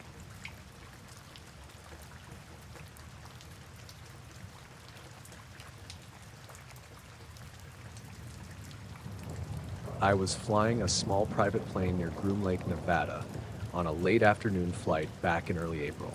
The sky was clear with just a few wisps of cirrus clouds, and the air was crisp but calm. I do a fair amount of flying for work and pleasure, mostly around Nevada and California, but this trip was just a quick round to drop off some paperwork in Las Vegas and then head home to Reno. I was cruising at about 7,500 feet, doing a straight line southwest from Groom Lake toward Las Vegas. Nothing special about the flight so far. I'd done it dozens of times. I was in a Cessna 182. Just me in the cockpit, running autopilot and keeping an eye on the instruments. The radio was mostly quiet, except for a few routine check-ins with flight control. About 40 minutes into the flight, something odd caught my eye on the right wingtip. At first, I thought it was a reflection. The sun was hitting the wing at a sharp angle and maybe the glare was playing tricks. But the thing didn't look like a typical glare or lens flare. It was this perfectly smooth, mirror-like shape, hovering about 100 feet off my right wing. I adjusted my sunglasses and leaned forward. It was about the size of a small car, maybe smaller. No visible edges or seams. Just this featureless reflective surface that perfectly mirrored the sky and the wing beneath it. The reflection was so precise, it was almost like looking into a polished sheet of metal, except it wasn't part of the plane. I checked my instruments, trying to make sure I wasn't imagining it. Altimeter steady, airspeed normal. The plane was stable, no sudden turbulence. My heart rate picked up a bit. Not from fear, just surprise. I've flown a lot, and I've never seen anything like this. I reached for the radio to see if anyone else reported something in the area. Nothing. No chatter, no reports of other traffic. I tried the transponder, code 1200, the usual visual flight code. The radar was quiet, no blips anywhere near me. I pulled back the throttle a bit, watching the object as it kept pace exactly with my wingtip. It didn't move around or flicker. It stayed perfectly positioned, matching my speed and heading, almost like it was locked in. I turned the plane slightly to the left, testing if it would break formation. It didn't. The object mirrored my moves, holding its position relative to the wingtip with flawless precision. I grabbed my phone and tried to film it through the small side window, but the reflection on the glass and the speed of the plane made the image useless. Just a blur of sky and wing. I put the phone down after a few seconds, realizing this wasn't something I could capture well. For what felt like several minutes, maybe 5 or 6, the thing stayed there, completely silent, no engine noise, no lights, no vibrations, just this smooth, mirror-like shape floating beside me. The sky behind it reflected perfectly, but I could never catch a glimpse of anything inside or behind it. I tried calling flight control again. Control, this is N123DP. Do you have any traffic in my vicinity? No response. Then I checked the onboard radar scope. It was blank. No targets within a 20-mile radius. I was trying to rationalize what I was seeing. Was it a drone? But it was too big and too smooth, and I didn't hear any engines or see any propellers. Could it be a weather balloon? No. Weather balloons don't hover like that or keep pace exactly. Could it be a refraction of light or some atmospheric effect? I'm no scientist, but the sky was clear and the thing was so well defined. After about 7 minutes, the object started to slowly pull away, moving backward relative to my wingtip. It shimmered briefly, then disappeared into the distance as if it vanished. I felt the need to verify everything again, but my instruments and plane felt fine. No warning lights, no system faults. When I landed in Las Vegas, I immediately checked the FAA traffic logs for that time. No unknown aircraft or unidentified radar blips. The tower controller told me nothing unusual had been reported. I told the people I flew with about it, but most just laughed it off. Must have been some weird glare or your mind playing tricks. But I kept thinking about how clear and solid it looked, and how the compasses and instruments didn't glitch at all. Driving home that night, I noticed a subtle hum in the car's stereo system. Not coming from the speakers, but something faint beneath. I turned everything off, and it stopped. In the following days, I kept checking my flight log and the instruments on my plane. No errors. But sometimes, late at night, when I look at the wingtip, I swear I can feel that strange presence again. Like something's watching, just out of sight. It's the only time I've ever seen something that clearly didn't belong in the sky, and yet left no trace anywhere but my own eyes.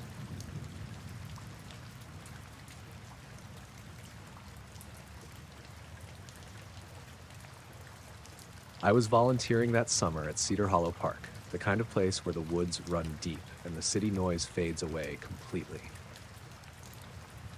I'd done trail maintenance and visitor help for a few months, mostly early mornings and late afternoons. That week, I was on the night shift, helping the rangers close up the station after dark, just keeping an eye on things and making sure no one wandered off the trails after hours. The night I'm talking about was clear and cold, the kind where the moon hangs bright and sharp, throwing long shadows through the trees. I had stayed late at the station to finish some paperwork after the last group left around 11 p.m. The whole park was quiet except for the occasional rustle of leaves or the far-off call of an owl. I decided to take a quick walk before locking up, just to stretch my legs.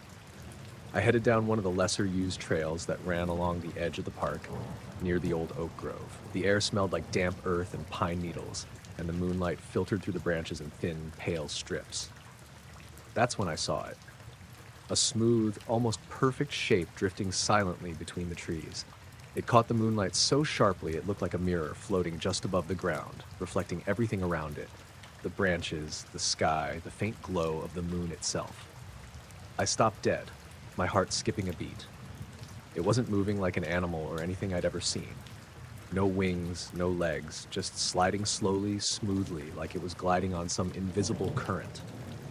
I blinked, trying to make sense of it, but it stayed there for maybe 20 seconds, just drifting between the trees, before disappearing deeper into the shadows. I thought maybe it was some kind of weird piece of trash, a shiny tarp or a sign blown loose, but nothing moved or flapped in the wind. It was completely silent and steady, like it was alive, but cautious. I pulled out my phone, but when I looked back, it was gone. No trace. No trace.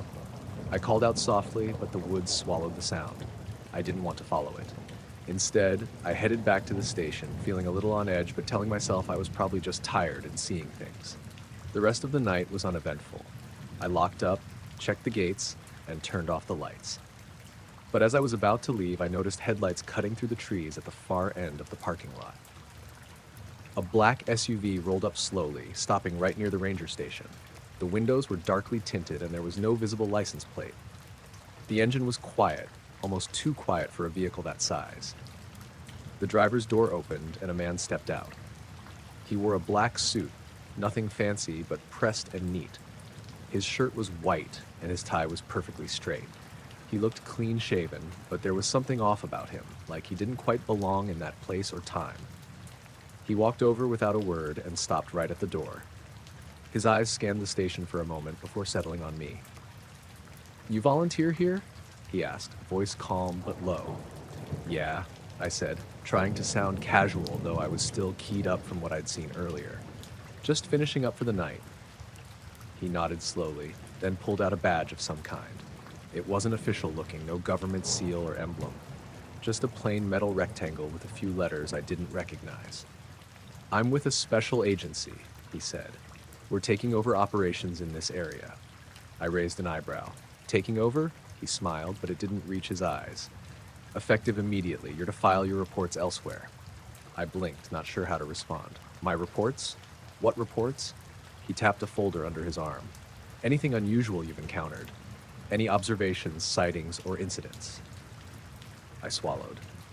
"I haven't had anything like that." He nodded like he expected me to say that. "Good. Then there should be no problem." The whole thing felt strange, too formal, too rehearsed, like a scene from a movie. I wanted to ask more, but got the impression he wasn't here to chat. He glanced back at the SUV, then turned to me again.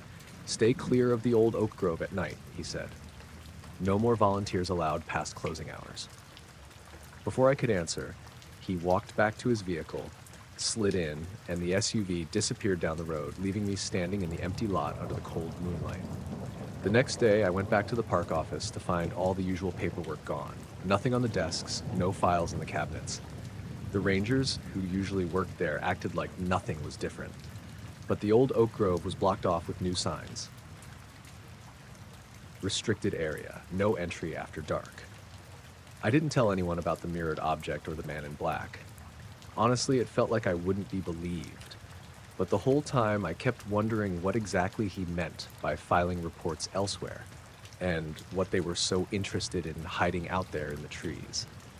Sometimes when I'm out walking at night now, I catch myself looking toward the oak grove, half expecting to see that strange silver shape again, drifting silently through the branches. But it never shows, and I'm left wondering if it ever really was there at all.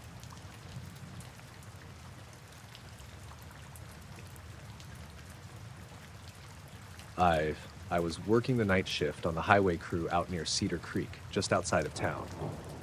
It was late spring, but the nights were still chilly, and the sky was mostly clear, with a thin layer of clouds drifting low enough to blur the stars. We were fixing a stretch of road that'd been cracked by frost, and the bright floodlights on our truck lit up the site like a small day in the middle of the night. Our crew was just 4 of us: me, Jay, Marcus, and the foreman, Steve. We'd been rotating shifts for weeks, so this wasn't anything new. Usually the night shifts felt dull, just the sound of jackhammers and the hum of the lights, but that night, something felt off. We were halfway through the job when I noticed it first. There was this shadow that moved fast, way above us, passing over the lights. It wasn't like any bird or plane I'd ever seen. It was disc-shaped, or at least close to it, and completely silent. I pointed it out to Jay, and he saw it too. He's the skeptic in our group, but even he stopped mid-sentence to watch it drift across the sky. It disappeared behind the trees on the far side of the road. We joked about it for a bit, saying maybe it was some weird kind of drone, but none of us had ever heard of anything like that in these parts. We went back to work, but I couldn't shake the feeling that we were being watched. Around 2 a.m., the air got colder, and the clouds thickened. I was stacking cones near the edge of the road when headlights appeared through the fog, cutting straight through the mist. A black rental pickup pulled up slowly and stopped near our equipment truck. Steve walked over, squinting through the fog. A man got out of the truck. He was dressed in a black suit, but it was weird. The fabric looked too stiff and perfect, like it was brand new but somehow matte, not shiny. His shoes made no noise on the gravel, and he didn't say anything at first, just stared at us. Then he pulled out this small handheld scanner and waved it over our helmets, like he was checking for something. It beeped quietly a couple of times when it scanned me and then the others. "Your shift's moved," he said, his voice flat, almost mechanical. "Pack up." Steve frowned. "Moved? Where?" "No longer your jurisdiction," the man said, folding the scanner away. He looked around like he was expecting someone's, just then reached into his pocket and pulled out a folded sheet of paper. "Orders come down, effective immediately." Steve took the paper, unfolded it. I could barely make out the words, but the top said Cedar Creek Project, and there was a big red stamp that said confidential. The rest was hard to read in the dim light, but it mentioned a temporary halt and reassignment to a different location, nowhere familiar. I asked the guy, "Who sent you?" He just looked at me for a long second, like I wasn't supposed to be there. You won't get any more details. You'll receive new instructions. Then he turned and walked back to the truck, engine running before he even sat down. The headlights blinked once, and the truck disappeared into the fog just as suddenly as it had come. We all stood there, silent. Steve looked at the paper again and then crushed it in his hand. Jay broke the silence. "That's the weirdest shit I've seen on any shift." Marcus nodded. "You sure that wasn't some kind of prank?" I wasn't so sure. The guy had that odd way of moving, like he didn't quite belong there. His eyes were too cold, and the scanner thing? I'd never seen equipment like that on any job site. We started packing up, but something didn't feel right. As we loaded the tools, I kept glancing over my shoulder, half expecting to see those lights or that shadow again. But the night stayed quiet. When we left, the road behind us was empty, like nothing had happened. The next day, no one mentioned the shift change. Steve called the dispatcher, but they said the schedule hadn't been updated and the project was still on. We tried to get back that night, but the gate to the worksite was locked. The official signs had changed too. New notices that weren't there before, warning about restricted access for safety reasons. The whole area felt sealed off, but no one could tell us why. Weeks later, I ran into a former coworker who works at the county office. I asked if he'd heard anything about Cedar Creek. He hesitated, then said, "Some people noticed strange lights out there, but nothing official. The whole thing's hush-hush now." That's all I got. I don't know what the shadow was or who that suited guy really worked for. But I know our shift ended that night, whether the paper said so or not. The whole thing just hangs there, like something you half see out of the corner of your eye, but when you look straight on, it's gone.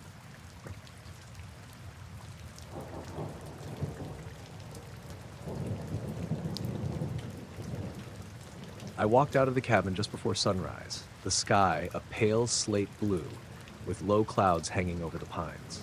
Baxter, my mutt, thumped along at my heel, ears perked for squirrels or deer. I'd been doing this trail for years, 2-mile loop through national forest land near Cedar Creek, but that morning felt different. The air was damp, like it had rained overnight, and the usual chorus of birds was strangely muted. We followed the dirt path until it forked near a small brook. Baxter splashed in the shallow water while I wrung out my shirt sleeve and drank from my canteen. That's when I saw it, a break in the trees off to my left, maybe 30 feet from the trail. I'd never noticed a clearing there before. Curious, I crossed the wet ground and pushed through a few branches. The clearing was maybe 20 feet across, ringed by half a dozen mature oaks and maples.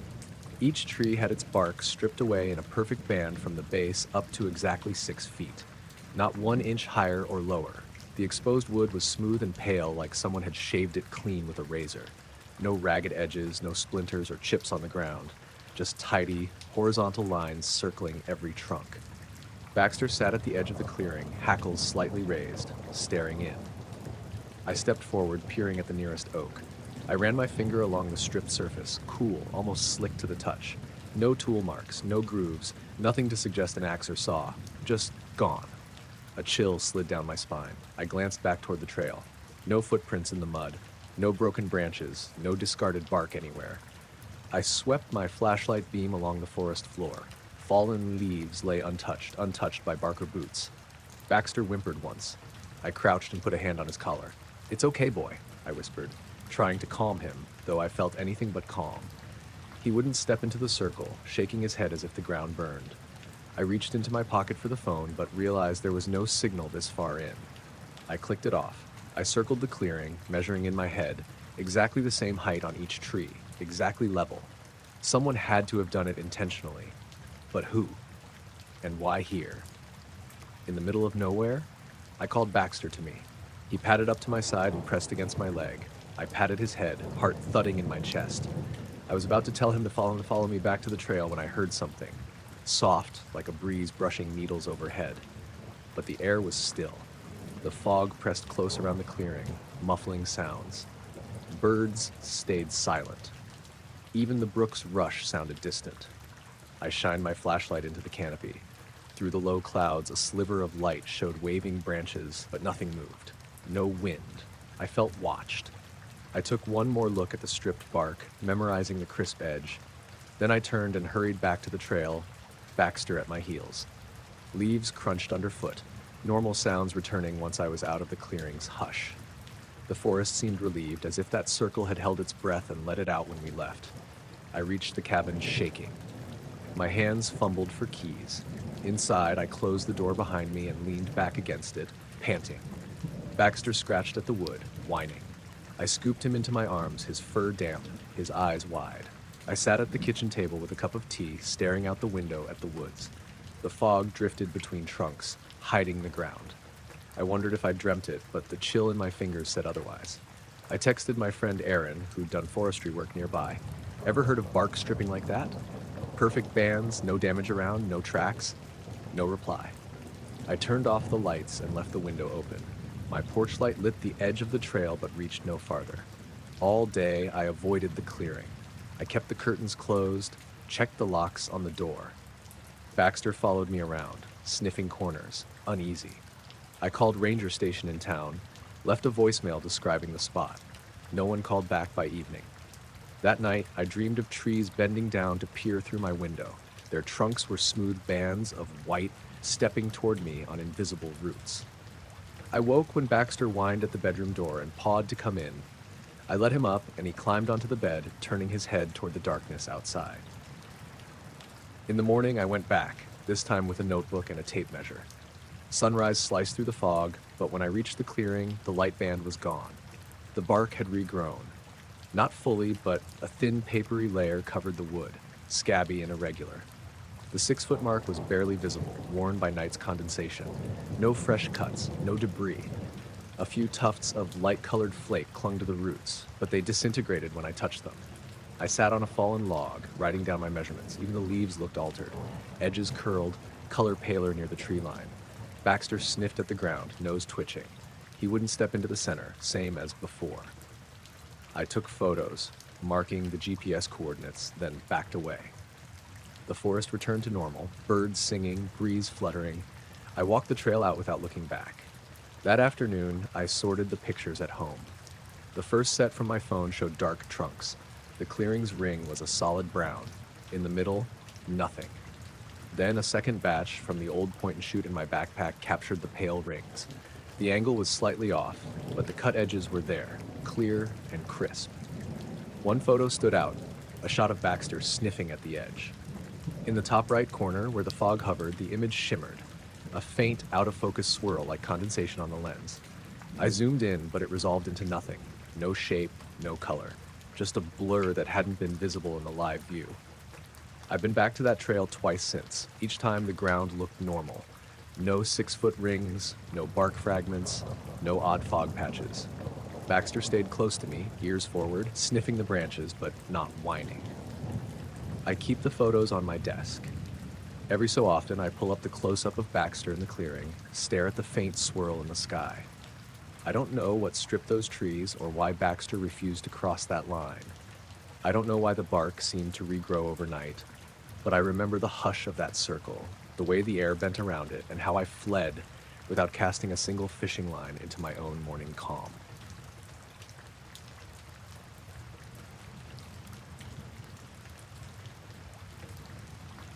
I saw the scorch mark first thing at sunrise. I was driving the crew truck down County Road 42, heading to the site just north of Willow Creek, when the headlights caught it. A dark circle, almost perfect, about 2 feet across, right in the center of the right lane.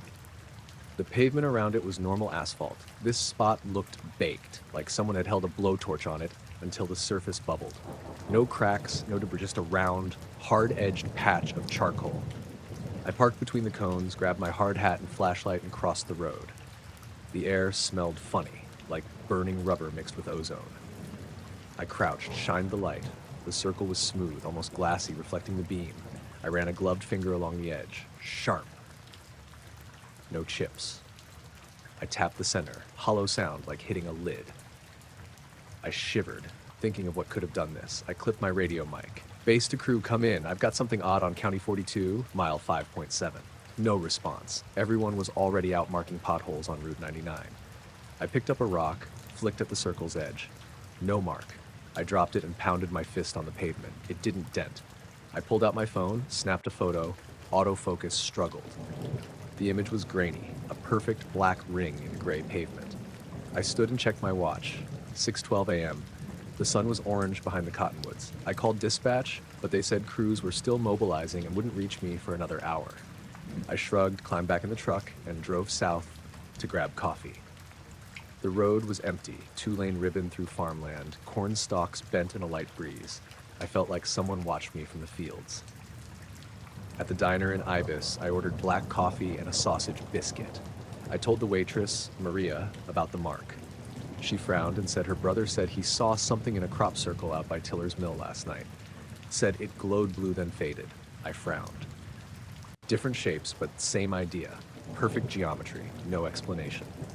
Back at the site around 7:30, the crew finally showed. Ahmed and Lena, armed with shovels and metal detectors. I led them across the cones. Ahmed knelt and ran his detector over the ring. No beep. Lena scraped at the edge with a trowel. Dust came away. No metal fragments. We dug a foot down, solid earth. No hidden device. The circle stayed glued to the asphalt. We logged it as unidentified pavement anomaly, and I marked the corners with spray paint. Red, yellow, red, yellow. Everything felt off. At 8:45, I took the truck for water and cigarettes, stood in the shade of a power pole, smoking, looking at the burn mark. In the sky, a single helicopter swept the county line. No banner, just a search pattern. It passed north to south 3 times, rotor noise distant. I wondered if it saw the circle too. I called up on the radio, "Base, is anyone flying recon?" No answer. By mid-morning, the county rep arrived, sharp suit, gray hair, sunglasses despite the overcast. He pulled into the site in a black sedan, engine off. I walked over. "Morning," I said. "You the one who called this in?" He didn't smile. He flipped a badge, no logo, just C. Langford, Special Investigator. He set it down and leaned on the hood. "You found the pavement mark?" I gestured. "Yeah, I'm Sam Nguyen, County Highway District 7. That's it right there." I pointed at the circle. No idea what made it. We dug down, nothing. He nodded once. "Interesting." He pulled a small booklet from his jacket and scribbled a note. "Any unusual readings?" He tapped the notebook. "Radiation? Heat anomalies?" "Nope," I said. "Thermal camera was normal, no Geiger response, just looks burned. Smells weird. No tracks or anything." He looked at the ground, squatted, and ran a gloved hand over the surface, careful not to touch the center. Then he stood and snapped the notebook shut. "We'll need to keep this off the record." He looked me in the eye. "No reports, no photos beyond initial intake." I felt a pinch in my gut. "You want me to delete the pictures?" He tapped the sunglasses. "Just hold them. If anyone asks, you never found anything. You patched it and moved on." I shook my head. "I can't do that. County policy, any safety hazard gets logged." He straightened and brushed dust off his suit. "This isn't policy. It's an order." He paused. "You'll understand later." He reached into his coat, pulled a card, slid it across the hood. "Here's my contact. If anyone asks about District 7 anomalies, you tell them you referred it to me." He tapped the card again. "Capiche?" I looked at the card. No agency name, just a phone number and a name. C. Langford. No title, no logo. I slid it to my jacket pocket. He nodded, got into the black sedan, and left without looking back. I stood by the circle. Crickets sounded in the grass, distant engines on the highway. Lena and Ahmed watched from the cab, brows furrowed. I waved them over and told them to cover the hole with cold mix, smooth it out, no mention of the circle.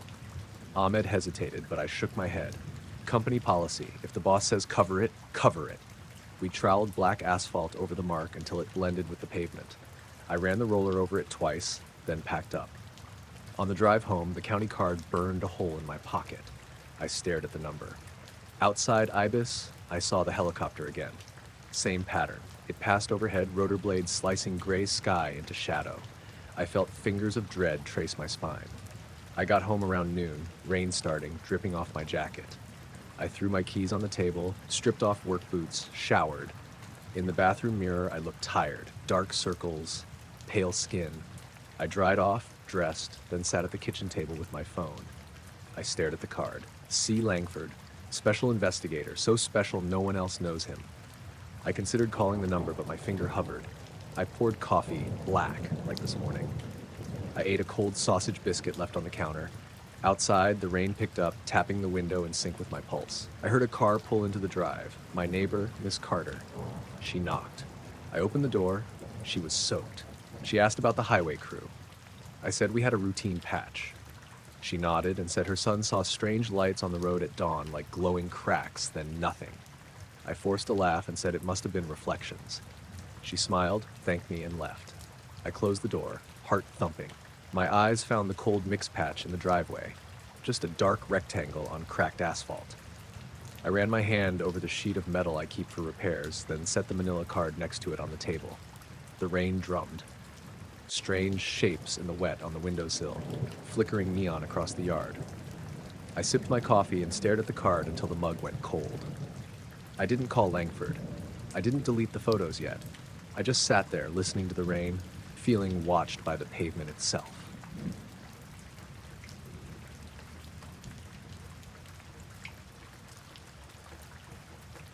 I was working as a park ranger at Cedar Hollow State Park that summer. It's a pretty quiet place, mostly just hikers and families during the day. And by night, well, it's mostly me and the wildlife. The park is thick with pine and oak. And there's this one area near the north end, past the old fire road, that I like to check every few days. Not for anything special, just routine patrol stuff. One afternoon, about a week before the end of July, I was driving down that fire road, just doing a slow loop on my ATV when I noticed something that didn't sit right. Up ahead, there was a clear patch in the forest. What caught my eye was how perfect the circle was. I've been around long enough to know what natural clearings look like, and this wasn't it. This patch was about 40 feet across, and every single tree inside it was dead, brittle and gray, like they'd been scorched, but without any signs of burning on the ground. The grass in the circle was yellowed and dry too, like nothing could grow there. It was strange, especially because everything around it looked fine. The trees just outside that circle were healthy, green, no disease or bugs or anything. I parked the ATV nearby and got out to take a closer look. The air in that spot felt heavier, almost sticky. I crouched and poked the dead grass with a stick. It was brittle, snapped easily, and smelled faintly of something chemical, but I couldn't place what. I pulled out my radio and called the main office to report the patch. I was halfway through explaining when the radio buzzed weirdly, a crackle that lasted a few seconds, then went dead. I checked the battery and antenna, everything looked fine, but I couldn't get a signal. Odd, but I shrugged it off. Could have been the trees messing with the frequency. I decided to head back to the ranger station and log the finding there. It was late afternoon, around 5 p.m., and the sky was thick with clouds rolling in. A few drops of rain had started to fall as I made my way down the road. When I got back, the station was quiet except for the usual hum of the refrigerator and the old radio playing some country music low in the background. That evening, after dinner, I sat by the window in the common room, looking out toward the fire road. The sky had darkened, the rain stopped, but the clouds still hung low and heavy. It was just past 9 p.m. when I noticed headlights coming slowly down the road. 2 cars passed by the station, but one of them slowed and pulled off onto the side near the area where I'd found the dead trees. I grabbed my binoculars and watched. 2 men got out of a dark sedan. They were both dressed in black suits, neat and unwrinkled, even in the wet weather. No rain gear, just standing there quietly by the edge of the woods. They didn't look around much, just stood facing the dead patch, watching it. I was curious but also uneasy. I didn't recognize them. No badges, no radios, no gear like the usual forestry or park service people. Just black suits and a strange kind of stillness about them. I wanted to call them, ask what they were doing, but the radio was still dead. After about 20 minutes, they got back into their car. They didn't look at the station or me once. The car started up, backed slowly down the road, then disappeared into the dark. I waited a while, half expecting them to come back, but the road stayed empty the rest of the night. The next day, I went back to the patch. I was hoping it would have changed somehow, or that maybe I'd missed something, but the circle was exactly the same. No new tracks, no signs of disturbance. I checked the soil carefully, but didn't find anything concrete. No burns, no chemicals I could identify. Just dead trees, perfectly contained. I mentioned the men to my supervisor, but he brushed it off. said maybe it was some government forestry thing or a weather anomaly. I didn't push it. The radio started working again the following morning, but I kept an eye out for the men in black, just in case. They never came back. Still, every time I drove past that patch after dark, I had the feeling I was being watched, like something was waiting just beyond the tree line, quiet and patient. It's been months now. The dead trees are still there, and the circle hasn't changed. I can't explain what I saw or why those men were there. It's like the forest kept a secret, and they were the only ones who knew what it was.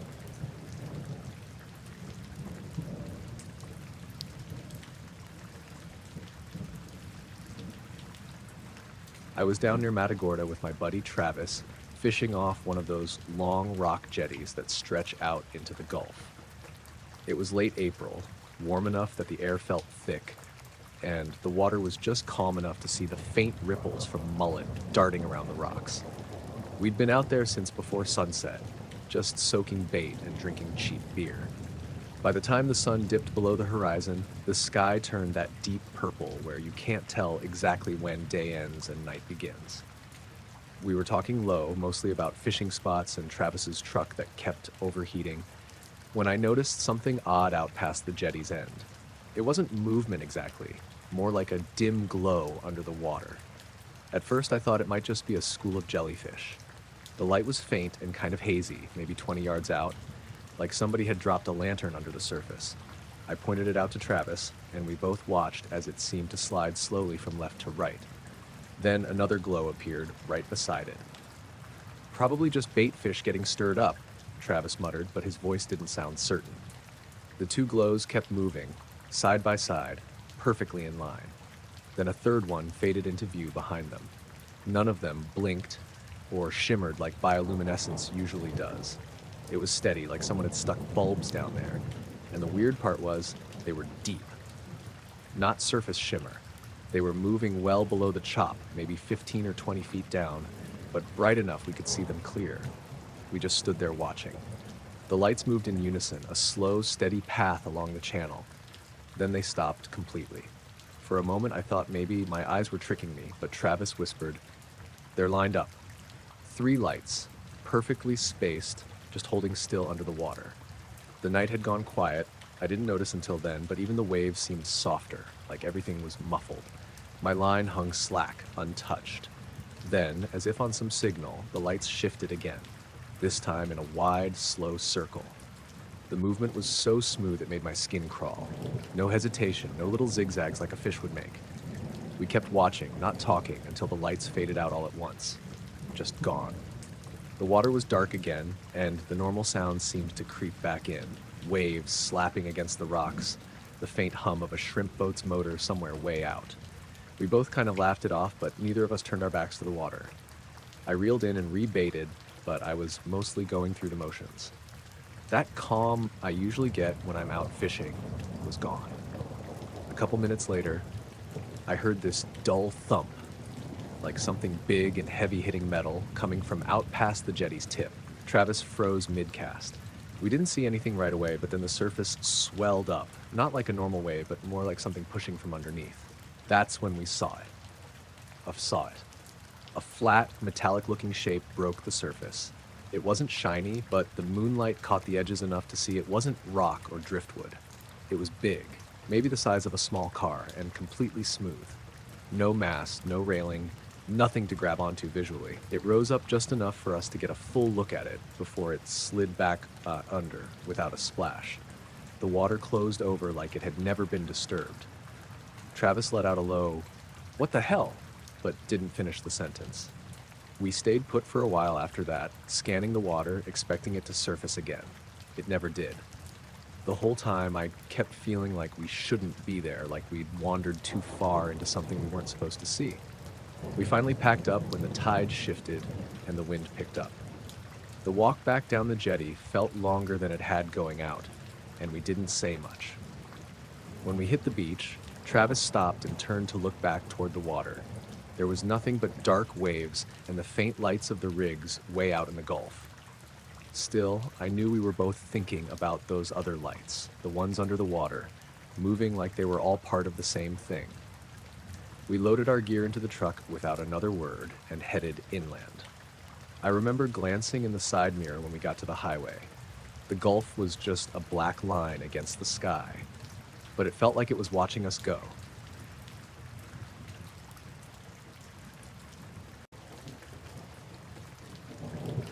I wasn't planning on going to the party.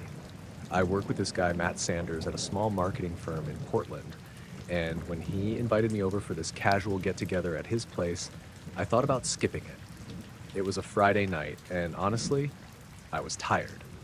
But I figured, why not? Maybe it'd be a chance to meet some new people outside the office. The party was small, just a handful of coworkers and some of their friends. Matt's apartment was on the third floor of an old brick building in southeast Portland. It had that kind of warm, lived-in feel, with mismatched furniture and plants all over. The kind of place where you feel like you could settle in for a quiet night. The weather outside was chilly, typical early November rain, but inside the place smelled faintly of cedar and something sweet like cinnamon or vanilla. I was standing near the kitchen, nursing a beer, when a guy came up to me. He was maybe mid-30s, clean-cut, dressed in a plain gray sweater and dark jeans. He looked kind of familiar, but not someone I'd ever met before. He smiled and said, "Hey, you must be Rachel Lynn Peterson." I blinked. That's my full name, middle name and all. I hadn't even introduced myself properly to anyone, and here he was, saying the exact name I always try to keep to myself in casual settings. "Yeah, that's me," I said cautiously, trying to place him. "Do we know each other?" He shook his head, still smiling like he already knew the answer. "No, we haven't met. I'm Mark. I'm a friend of Matt's." Matt was nowhere near us at the moment, so I figured he was telling the truth. But there was something about the way Mark said my name. It wasn't just the formal way he said it, like someone reading off a list. It was like he'd said it before, several times. Perfectly. Before I could ask why he knew my full name, Mark did something that really threw me off. He asked, "How have you been dealing with that accident you had when you were 7? The one at the lake?" I froze. The accident. I hadn't told anyone about that. Not coworkers, not friends, not even family outside of my parents and sister. I always kept it locked away because it was messy and weird and something I didn't like to talk about. There was no reason for anyone at this party to know. "I'm sorry." "What?" I said, hoping maybe I misheard. Mark's smile didn't falter. "You know, the day you fell through the ice at Silver Creek, your mom almost lost you. That was pretty serious." I blinked hard, trying to make sense of it. "That was years ago, and, no one here knows about that." He nodded like it was obvious. "Of course, but Matt mentioned it once, and I happened to remember." I glanced over at Matt, who was talking with a couple of other people, looking completely normal. He didn't seem to notice anything strange. "Matt told you?" I asked, trying to keep my voice steady. Mark shrugged. "Maybe he did, maybe he didn't. Doesn't matter much." Then, almost casually, he added, "It's a miracle you're still here." The room felt suddenly colder. I tried to shake off the unease, telling myself this guy was just weirdly nosy. But the way he looked at me, with those calm, steady eyes that didn't quite blink like a normal person, made my skin crawl. I changed the subject quickly. "So how do you know Matt?" He smiled, but it was different now, like something rehearsed. "Oh, we've known each other a long time. He's a good friend." I nodded, but I could feel the weight of the conversation settling in my chest. I kept glancing back at Mark throughout the night. Every time I caught his eye, he seemed to be studying me, like trying to see something deeper. Later, when I stepped outside for some fresh air, I realized the rain had stopped, but the streetlights cast long shadows on the wet pavement. I stood there for a few minutes trying to clear my head. When I went back inside, Mark was gone. I asked Matt where he'd gone, and Matt just shrugged like he didn't know anyone by that name. The next day at work, I brought it up casually to Matt. "Hey, who was that guy at your party? Mark something?" Matt looked confused. "Mark? I don't think I invited anyone named Mark. Are you sure?" I described him down to the gray sweater and the way he smiled, but Matt said no one matching that description had been there. I checked with a few coworkers. No one remembered a Mark. I started doubting myself, wondering if I'd imagined the whole thing. But the way Mark said my full name, the way he knew about the accident, no one else mentioned, it felt too specific to be coincidence. The strangest part? A few days later, I found a voicemail on my phone. It was just static, but underneath it, I thought I heard a faint voice saying my full name, Rachel Lynn Peterson, over and over, slow and deliberate. I called Matt, but he didn't pick up. No one did. That night, I kept checking my phone, waiting for another call or message, but there was nothing else, just silence. I don't know who that guy was, or how he knew things about me I never told anyone. Sometimes I wonder if I was just tired and imagining things, but the watch on my wrist ticked the same way the old clocks at that flea market did, steady and unchanging, and that feeling of being watched didn't leave me for days. Maybe some things are just too quiet to explain. It was close to midnight, somewhere on Route 64, way past the last gas station and well into that stretch where the trees press in close on both sides. I'd been on the road for hours, heading back from visiting my brother in Greensboro. I was tired, but not the kind of tired where you're nodding off. Just that dull, worn-out feeling where you've been listening to the same radio station too long, and the road noise starts to feel like it's in your bones. The sky was clear. The moon wasn't out yet, so it was just me, the stars, and the twin beams of my headlights cutting through the dark. The occasional reflector post would whip past, but otherwise it was a dead stretch. That's when my lights caught something up ahead. At first, I thought it was just some sheet metal or maybe part of a muffler. Stuff falls off trucks out here all the time. It was maybe 100 feet ahead, dead center in the lane, catching the light in this weird way. Not reflective like chrome, more like brushed steel, dull but still metallic. I eased off the gas. I didn't want to swerve at that speed, not on this road. I figured I'd slow enough to go around it, but before I got close enough to really make out its shape, it just lifted. It didn't tip or roll or get caught by the wind. It rose. Straight up. 1 second it was on the asphalt, the next it was gone. Just shot straight into the air faster than I could follow with my eyes. I literally blinked and it wasn't there anymore. I slammed the brakes, the tires chirping a little as I brought the car to a stop right where it had been. My high beams lit up the road, the trees, the little gravel shoulder. Nothing. I sat there for a second, both hands on the wheel, listening. All I could hear was my engine ticking over and the night bugs out in the woods. I got out. My boots crunched on the pavement and the warm air felt heavier somehow. I don't know how else to describe it, just thicker. I walked a slow circle in my headlights, checking for anything. Scratches on the road, skid marks, debris, nothing. The asphalt was clean. I kept glancing up without really meaning to, scanning the patch of sky above me. Stars everywhere. No plane lights, no satellites moving, just empty. Back in the car, I put it in gear and rolled forward, half expecting to see it again just up the road, like maybe my mind had played a trick and it was farther than I thought. But the road stayed empty. I kept replaying it in my head, trying to picture the shape of it.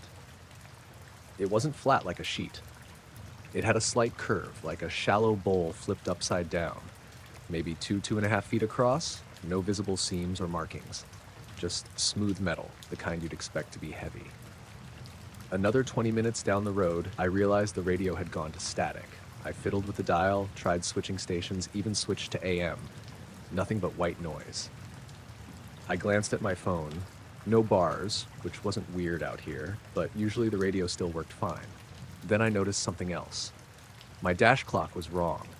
It said 12:37, but last time I'd looked, right before I saw the thing, it had been 12:22. I knew I hadn't been stopped that long. When I finally got back into range of the next town, the radio snapped back to life mid-song, loud enough to make me jump. The dash clock stayed at 12:37 until I parked in my driveway. Then it suddenly updated to the right time on its own. The next morning, I checked the front of my car just in case I'd actually clipped something and didn't notice. No dents, no scratches. But there was this fine, dusty residue on the hood and windshield. Not pollen, not dust from the road. It was almost silver in the sunlight. I ran my hand over it, and it smeared like graphite. I thought about keeping some, maybe having it looked at, but I ended up washing the car later that week. I still don't know why I didn't save it. I've driven that stretch a dozen times since then. I keep expecting to see something in the road again, but it's always just blacktop and trees. Except one night, maybe a month later, I was headed the other way and saw a pair of red tail lights pulled over right around that same mile marker. As I passed, I glanced at the driver, older guy, maybe in his 60s, standing in the lane looking straight up. His face was lit by his hazard lights, but his eyes were fixed on the sky, and he didn't even look at me when I drove past.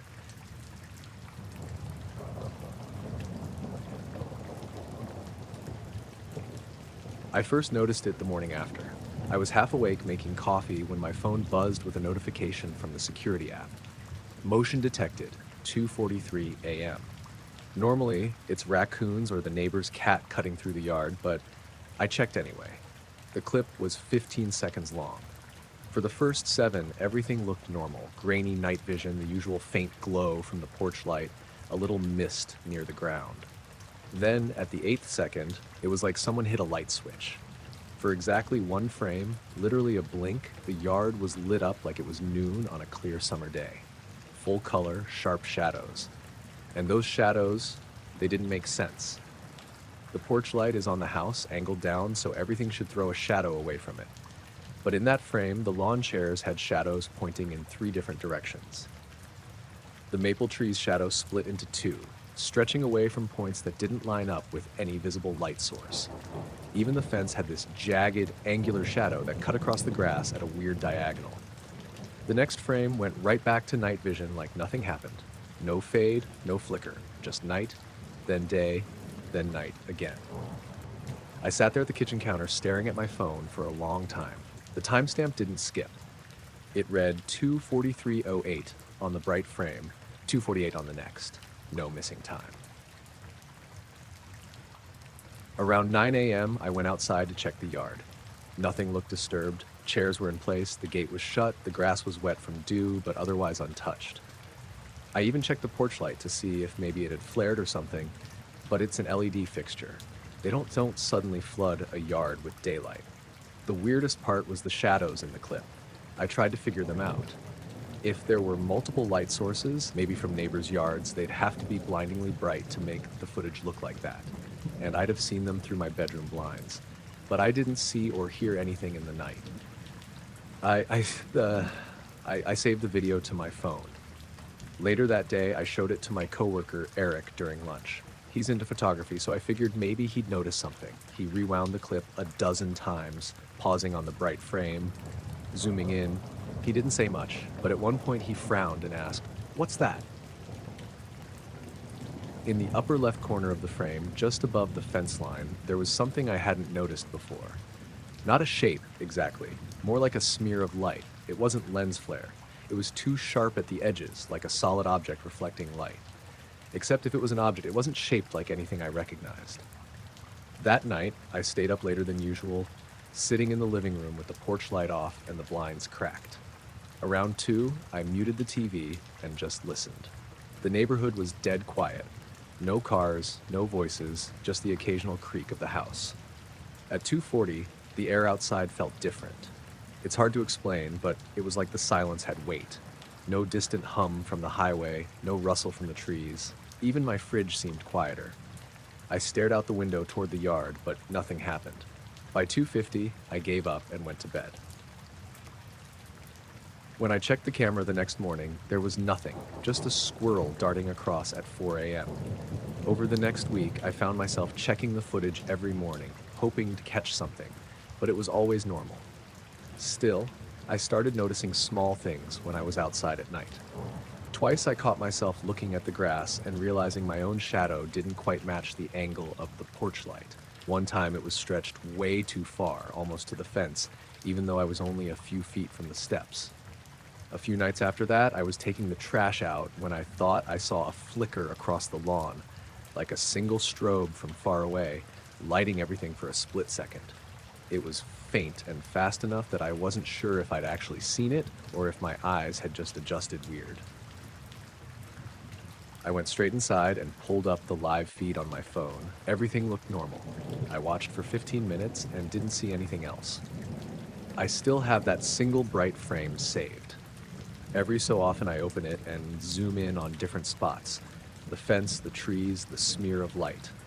It's crystal clear, sharper than the camera's usual quality. Like whatever lit the yard also boosted the detail. The more I look at it, the more I'm convinced the shadows aren't just wrong in direction. Some of them seem to bend, not curve like a natural shape. Bend, as if the ground under them wasn't flat in that instant. I've replaced the batteries in the camera, checked the wiring, even swapped the SD card. The system works fine. Nothing like it has happened again. But every night, I still find myself glancing at the clock around 2:40, just in case.